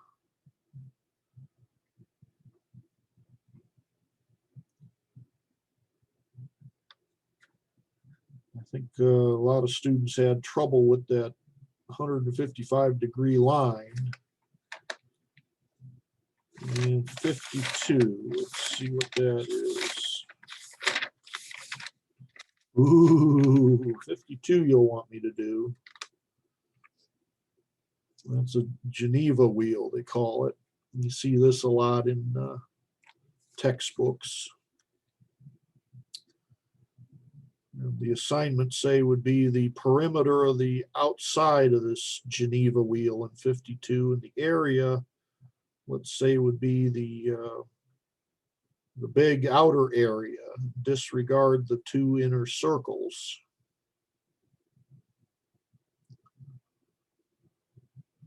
So let me do 52 for you. This has an asterisk. I think the 6 times radius of 3 conflicts with the dimension of 5 for the slot width. Yeah, that's right. If you make the radius 3, that means the slot would be 6. So why do they label it radius of 3 but a slot width of 5?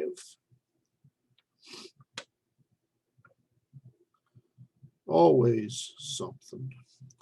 All right, I'll stick with drawing 2 here.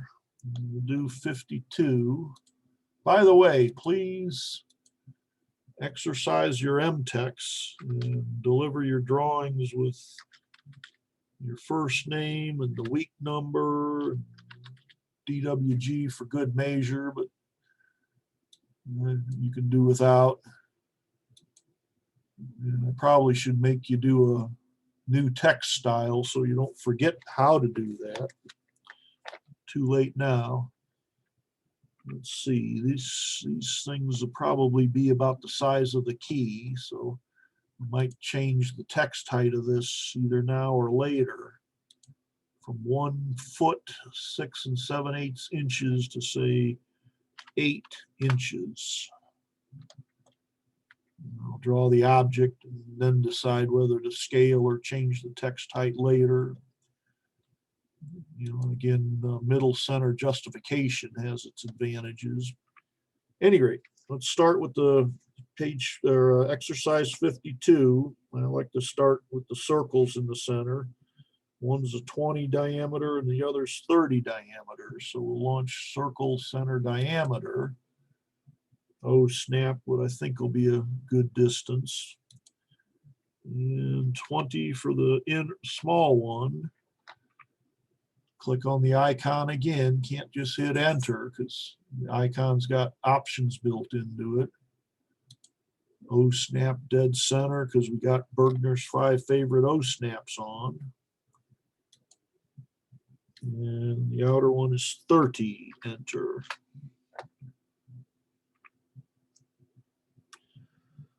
Then we'll draw a line, say straight up, so we get the little arc at the bottom of the slot. The end of that guideline straight up will be a target to draw the 5 diameter circle that will end up trimming into an arc. Again, disregard the 6x radius 3. Where was I? Line from dead center up 25. Hit enter.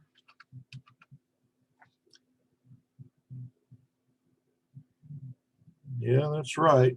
Expected it to go much further, but that's okay. We'll draw a circle whose diameter is 5. Go with the 5 slot width. And we eventually we want to draw lines from the quadrants, right and left, straight up till it reaches a outer circle whose radius is 40. You see in the lower right of exercise 52. Kind of odd they point right to the corner instead of the middle of the arc. I'm sure it's anyway. Circle center radius, O snap to the end of the line or the center of the circle and type 40, enter. Now draw some lines from the quadrant straight up to the intersection, enter. We can mirror this across, probably just as easy to hit enter to start the last use command. Now, how do we know how much of this arc is on either side of the slot? Well, you're given the coordinates for the center of the circle that crops out the outer diameter here. So let's draw some guidelines. And again, there are ways you can avoid erasing guidelines, but I think erasing is easy enough. It's not worth learning the fancier way to avoid erasing. We'll draw a guideline from that center, a random distance up, 26 to the right, and some distance down. Suppose I could have just drawn a line straight across and up, but anyway. Another guideline is 45 straight up from dead center. All right, line, some distance, 45 straight up, enter. And Rotvar is where the center of our circle that scoops out should be. You know, another way would be to draw the circle right here and move it. You know, this distance to the right and this distance up. And with the old typing method, you could do it in one step by moving from here to at 26, 45 would move it to there. Let me show that for good measure.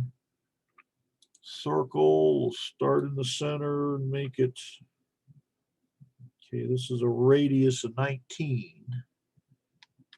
19, enter. We'll move it using the old-fashioned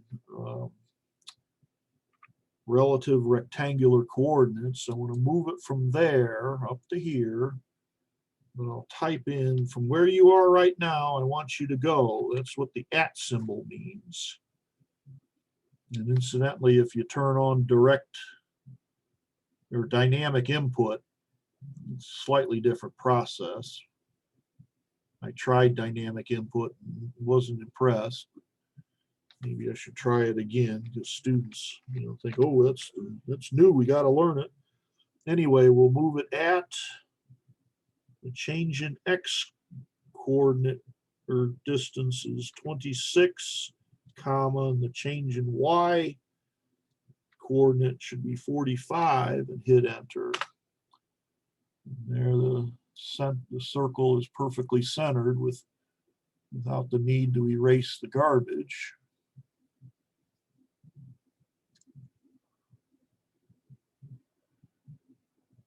Hit escape. Let's erase the garbage.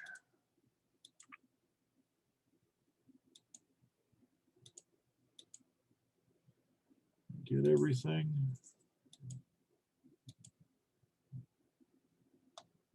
Enter.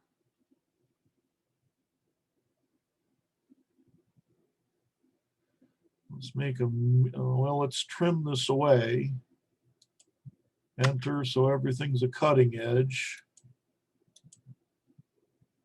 Might as well get this and that while we're in there.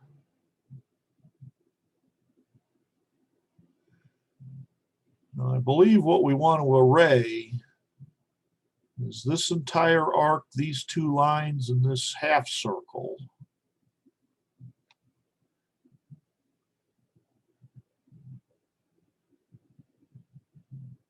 No. We want all of that plus this arc.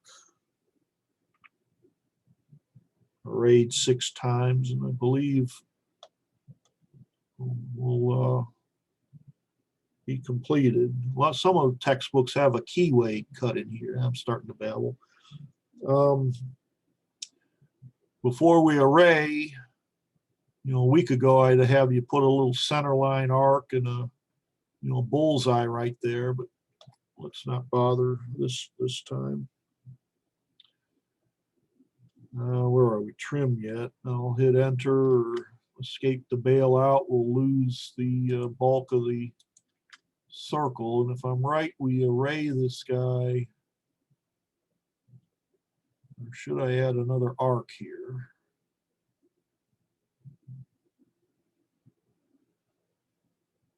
I think I should add another arc there, shouldn't I? So it'll connect up here. Anyway, we'll mirror this guy about a line from there to this midpoint. Enter.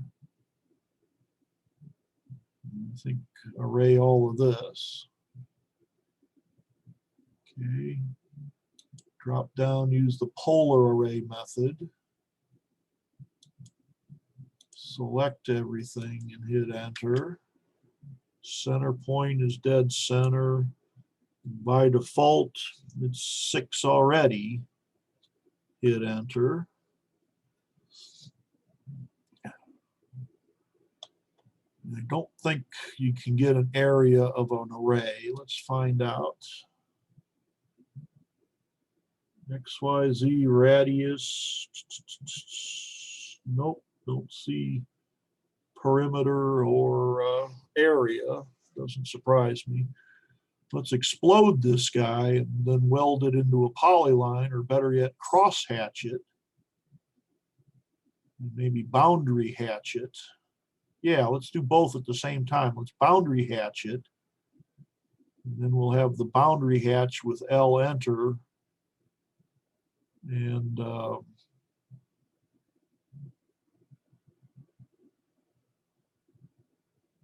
think I'll have to move this guy along with the boundary hatch. I think we'll have to cross hatch sooner or later to get the area. Anyway, let's explode it. The bursting glass box here. Select our array and hit enter. We'll simply cross hatch to get the area.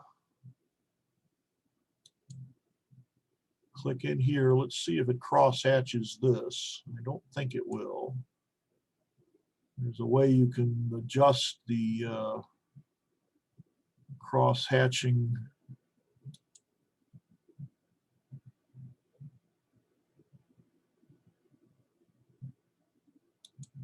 You know, all of these ways are how it handles inner islands. So by default, it's the way we usually want. Then you'll go to the first island and stop looking.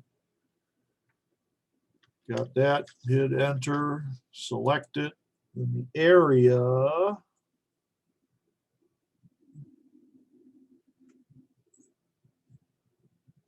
don't think we can select this, can we? Nope.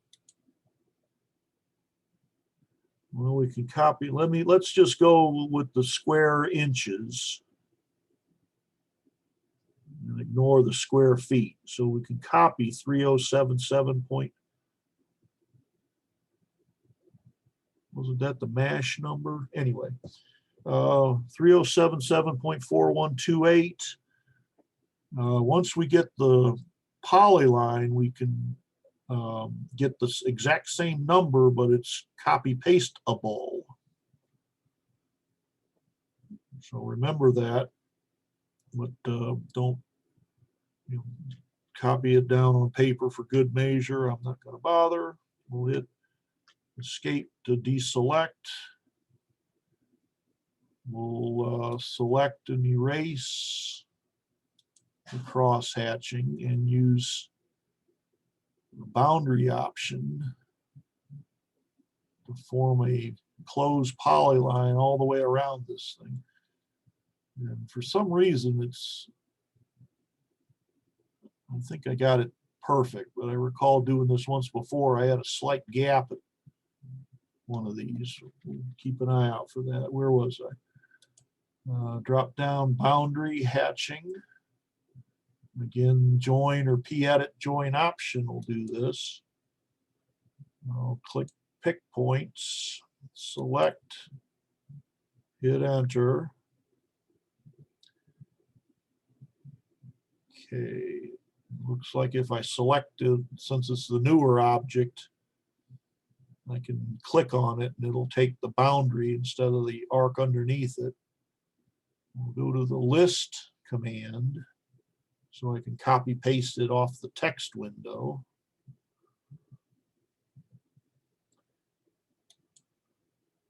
Select the newly formed boundary and hit enter. This is kind of, again, it's kind of fragile. If I click on, there's the area. I think if I go to drag across here, it'll advance. Yep. So we'll hit escape and hit F2 to bring up the text window and scroll in the text window till we got area of 32 square inches and perimeter. Because we've got, interesting, the area is in decimal, but the perimeter is in architectural. Let's not worry about it. Hit Control C, enter. I'll copy this text down. Enter, double click on it, keystroke across it, and Control V to replace what's selected with what was copied off of the text window. Click outside. I shouldn't have clicked outside. We'll double click and we'll delete the square feet. Hit enter and delete all the air spaces. Let's change the text height from 8 to say 5, enter. Hit escape. Move everything so it's nice and neat. Easily plotted into PDF. So we can drop that down, say to 3. And again, here's where I kind of wish I'd had it middle center justified, so I wouldn't have to, wouldn't have to recenter it each time I change the height.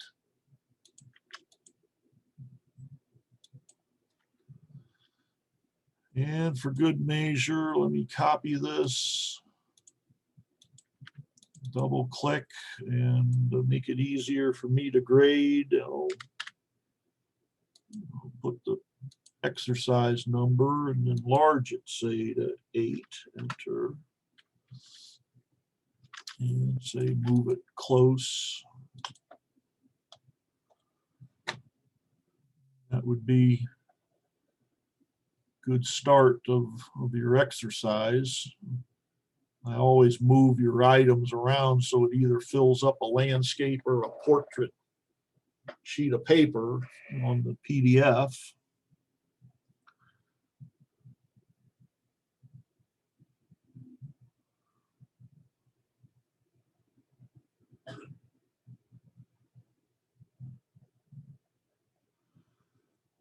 Go back, I'm thinking I'm missing something.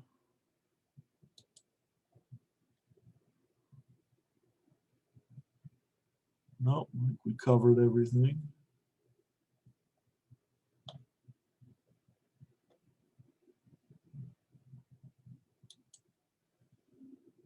All right, we got 6:20-ish.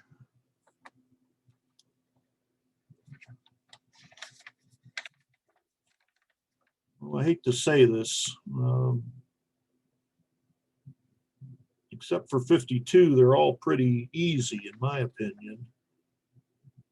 How about turn in all 5, and I'll give you one more.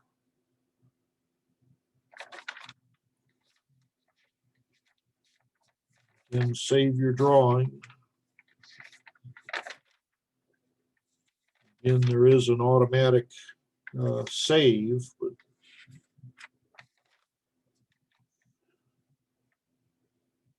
sometimes a little difficult to find. 20. Okay, 20 is that vertical thing with the hole cut in. And when I made this into 3D, I didn't know if this was a cylindrical part with the hole punched through or a plate with a hole punched through. So I did it both ways. So again, a little reminder that intermediate is coming up. All right, let me do 20.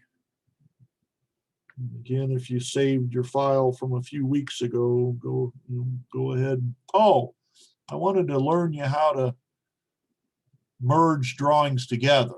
If you started your floor plan with a brand new start from scratch drawing and just drew on 0, don't take the time to build your walls, your furniture, your plumbing, all those layers. Bring in one of the drawings we've already worked with. And I think one of them was a Big House A. Did I give you that as a? Maybe not. I think I used it to steal the queen bed and a few things. Anyway, go to insert.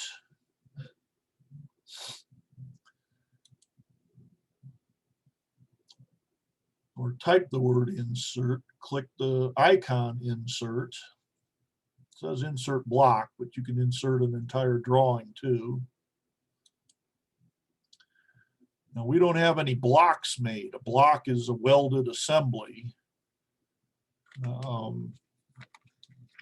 Kind of like a rubber stamp. So drop down ain't nothing to insert in our drawing. Click browse and it'll aim you at entire drawings. So click browse after launching the insert command and guide it to the floor plan we did a few weeks ago.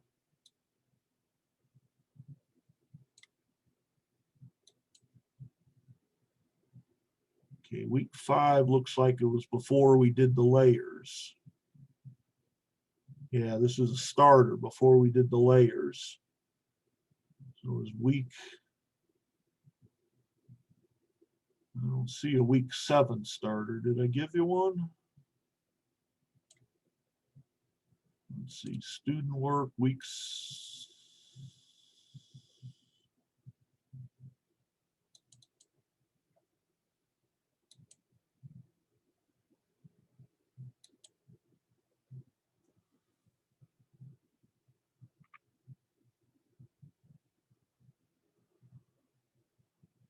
Well, let me open up my completed work 5. There, that's got all the layers in it.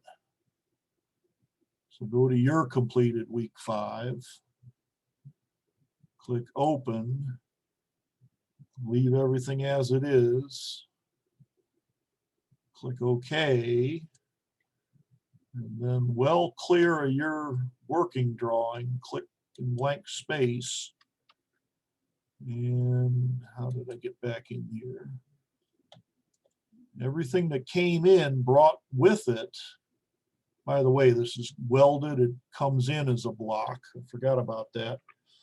The copy paste method. Anyway, let's explode this for good measure. That way you can pirate the doors, the sink, the oven, and all that. It came in. You do a list on this thing, and it'll tell you go to Home, Properties, List, click Enter, and it is a reference of a block called Paul space WK5.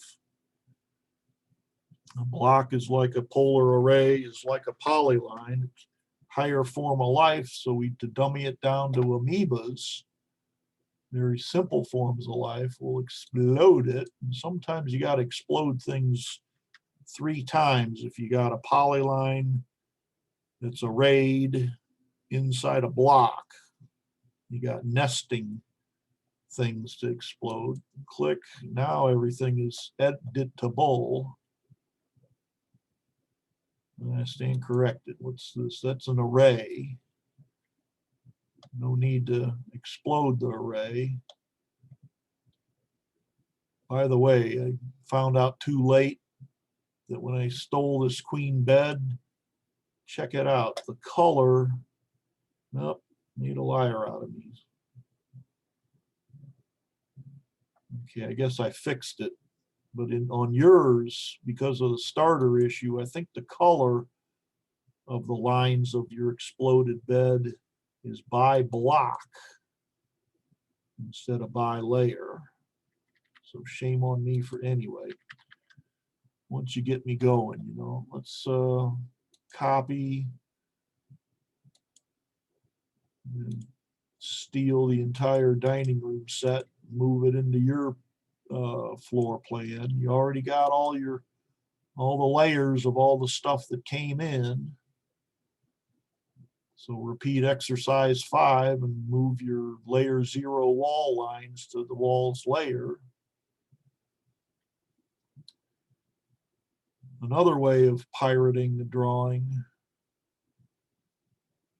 it's the way I did for your homework file. I think that's, we'll put it in the assignment. Doesn't look like I got it open. Anyway, here's one of my 3D files. We'll, okay, we did this last week. I'll activate the viewport, again, reminding you of the cool stuff we learned in intermediate.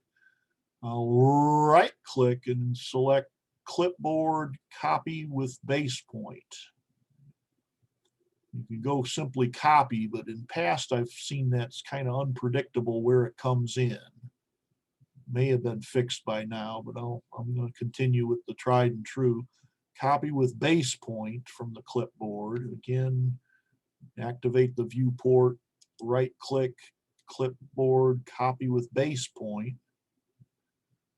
Now, depending on what you're bringing in, you might type 000. If you're bringing in a title block, for example, that starts at 000, but for these simple objects, just pick a point at random, select everything with a great big crossing window and hit enter.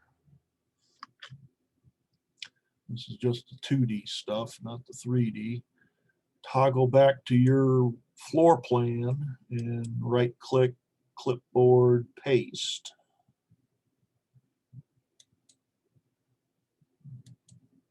Looks like I got some mighty wide text fields in there. I don't know why. But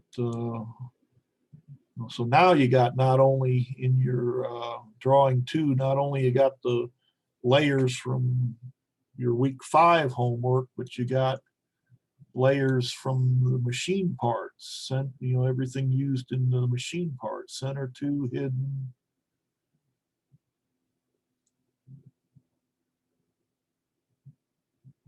Dimensions, which we'll get to, I forget if that's week 8 or 9.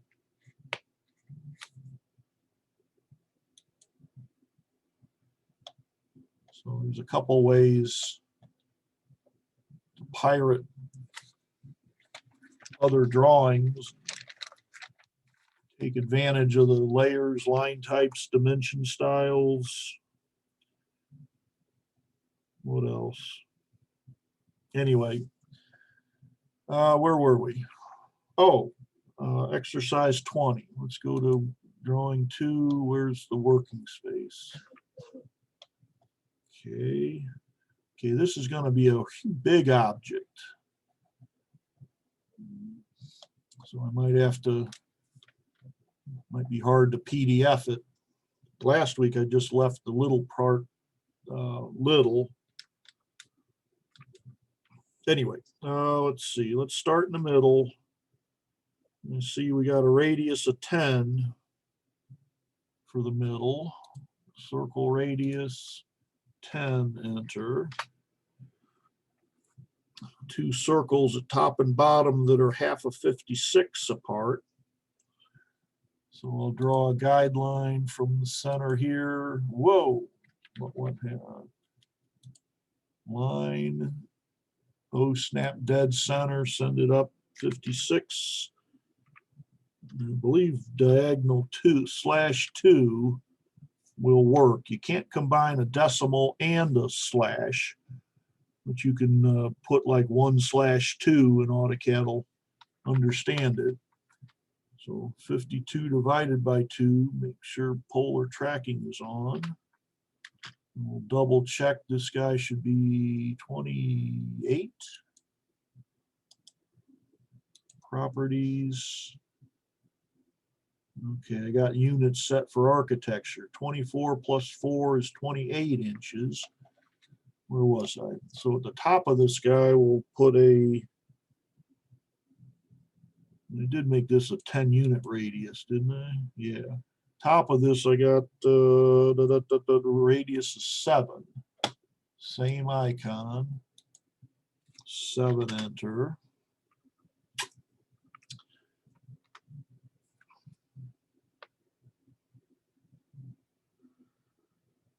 Now from the center, by the way, there's a lengthen command. Where's lengthen? There we go. This is a little bit tricky which end you click on it, but we'll lengthen my guideline from the 28 it is now to half a 135. All right, what's half a 135? No, I'm nothing without my calculator. Well, I'm going to bail out. Instead of using the length, I'm going to start again from the center and go straight up 135/2. Double check I'm on the polar tracking line. Enter. And 5'7½", whatever that is. Might be wise to change the units back to decimal. Hey. All right, units back to decimal so we don't get into feet and inches. Now let's see, this is 67½. Yeah, that sounds like half a 135. All right, so from the top we want to go half a 14, which is 7 to the side.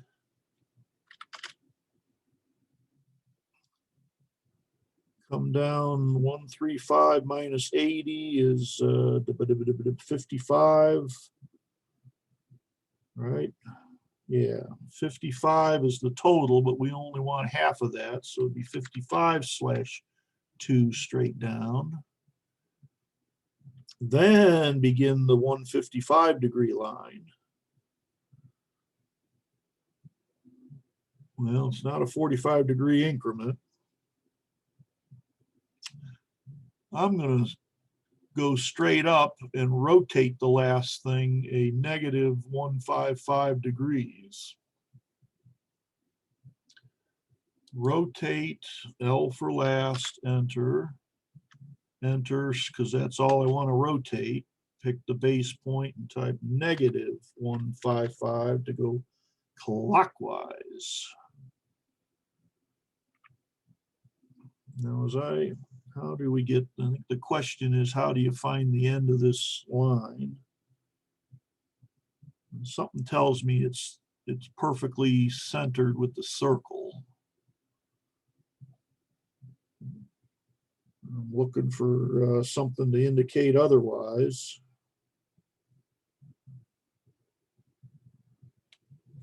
Maybe because I got all the finished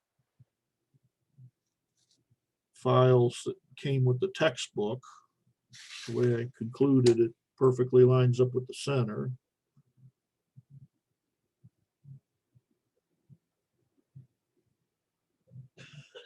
Yeah, I can't think of any other way to get it, so let's proceed with it lines perfectly with the center. Maybe that should be on my errata sheet. Go there. Rot var is the intersection.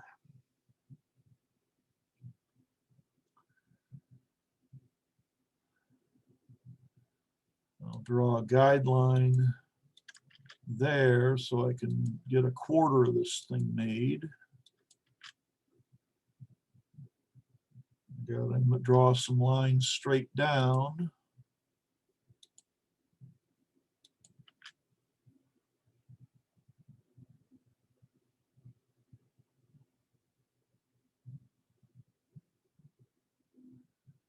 I think we're almost ready to mirror across and mirror down.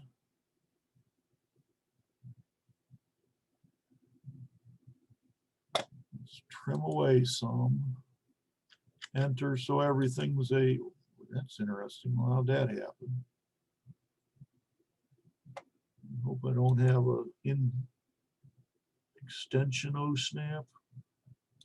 Oh well, I'll pretend I didn't notice that. I'm at a loss on why it took so many pieces.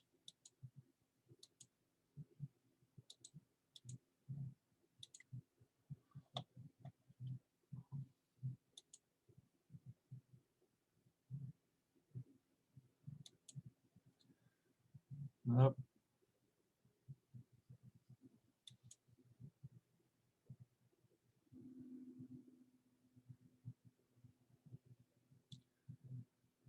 Always something, ain't it? Draw a line straight across. Launch trim again. Everything's a cutting edge. Why did it not trim?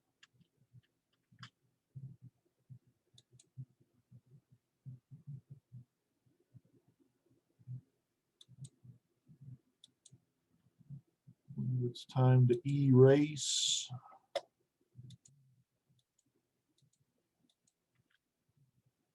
Forgot to erase that guy. I believe I got everything to mirror straight across and then the mirror straight down. Mirror, select everything, enter. Enter for the last used command again.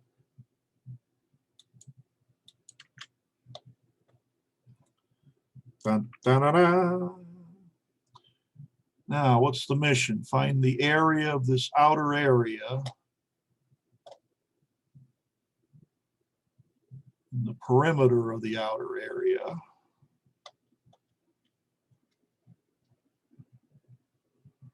We'll crosshatch it now and take the proper.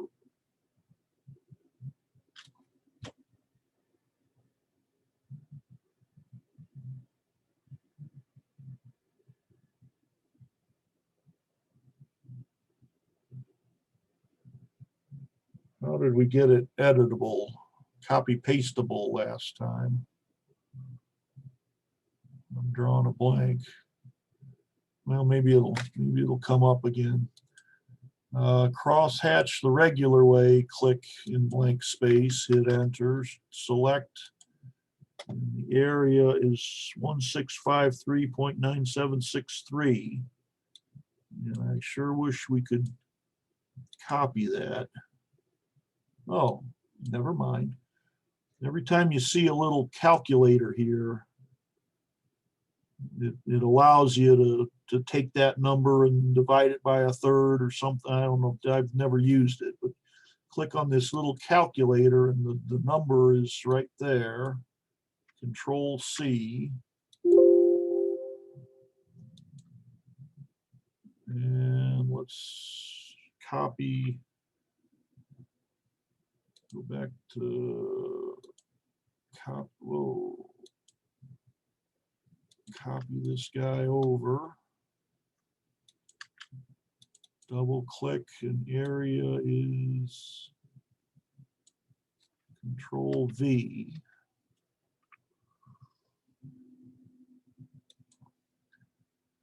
Now what's the perimeter? All right, we'll delete the cross hatching and go to the boundary.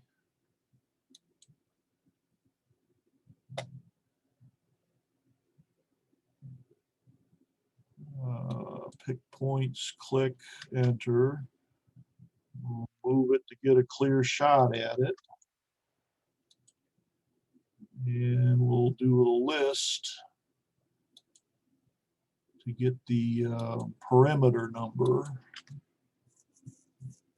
And again, it's gonna scroll again, but that's okay. I think it's done. We'll copy the perimeter, Control C, or right click, pick copy, double click in the there, select Control V.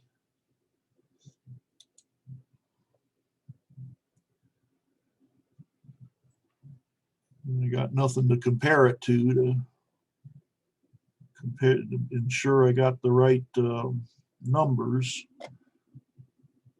Save me the work later. I'm gonna put that down, double click it, control or drag through, and this is exercise 20. Click outside.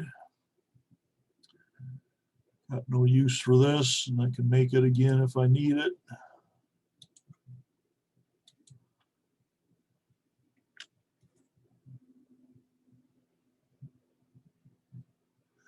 Now I remember.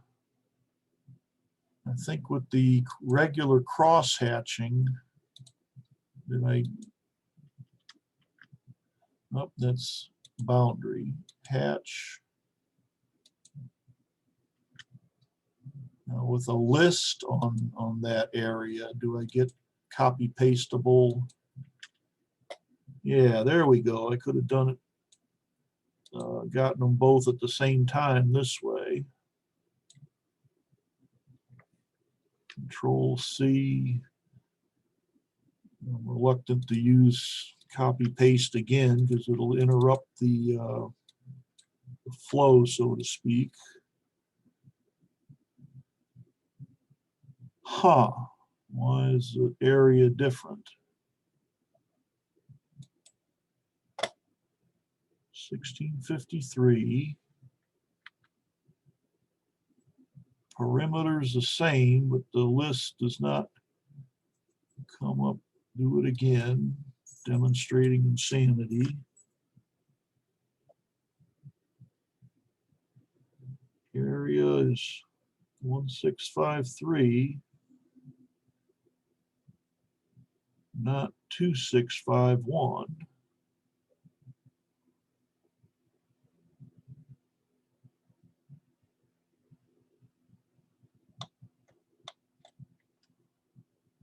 F2 to close the text window.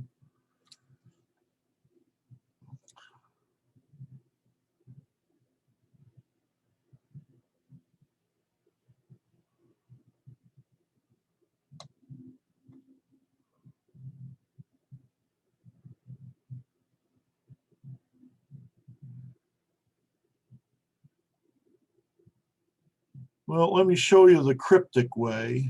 You see I got two boundaries now.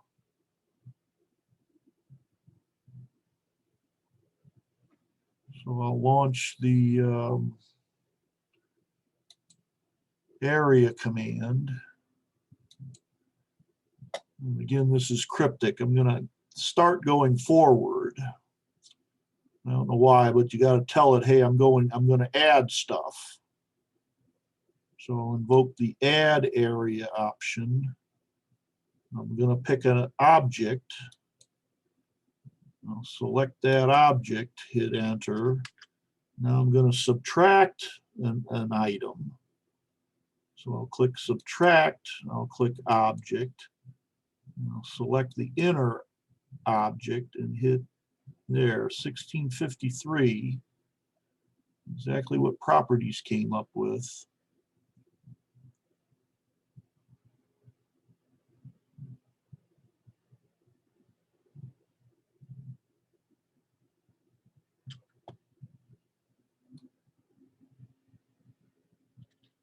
Let's see what the area of this object is. Did tell you I'm going to let you out early, didn't I? Okay, there it is. The area of the outer perimeter is 2651, what the list command told me about the cross hatching. So that's interesting. The list command kind of looks at the total area, including islands of cross hatching objects. But the properties of the crosshatch do the arithmetic for you already. I wonder if that's worth reporting as a glitch to be fixed. Anyway, we'll move these closer together so that they're easy to print out. Whoa, a little bit too far. We'll type M for move, and P for what previously selected, and inch it a hair over. Didn't mean for it to go up. So we'll move P for previous, enter, and carefully lower it so it's not the highest item on the screen, on the sheet.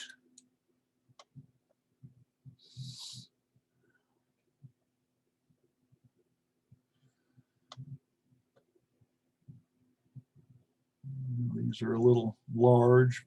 Yeah, what the hell? I'll fix them. We'll reduce them down to say 6, enter.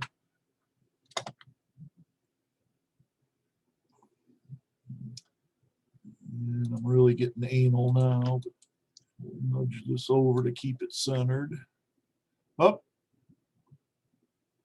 This text is gonna make me add a little white space to the plot, so move it over, or maybe word wrap it. Yeah, let's word wrap it. I'll grab this grip here.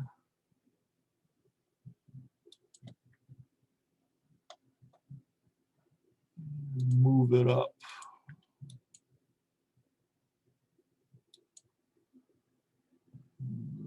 Perimeter just barely passes the object.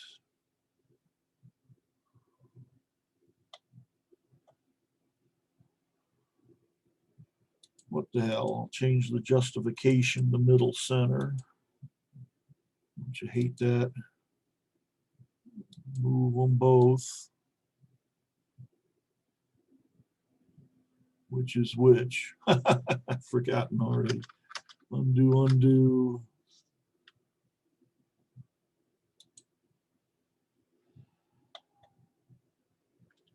Okay, I think the problem is this is such a wide margin here. Select them both, middle center. Well, they're both selected. No, this one looks pretty well centered right there. So I'll hit escape, select this guy and eyeball him centered. Okay. I'll try to finish all of them in PDF and send it to you to show you what I'm expecting. But you're on your own to do 7, 14, and 15. Notice 15 has got a typo. That is disregard the vertical 8 dimension.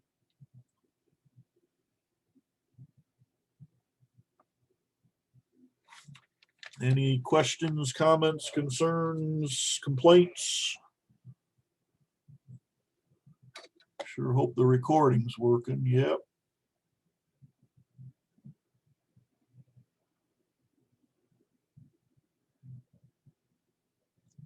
Murphy law applies. I'm gonna, 10 minutes from now, I'm gonna think of something I wish I'd told you. All right, let's call it a class then. Final opportunity. Any last words? Closing the Zoom. See you next Tuesday. We gone. Bye-bye.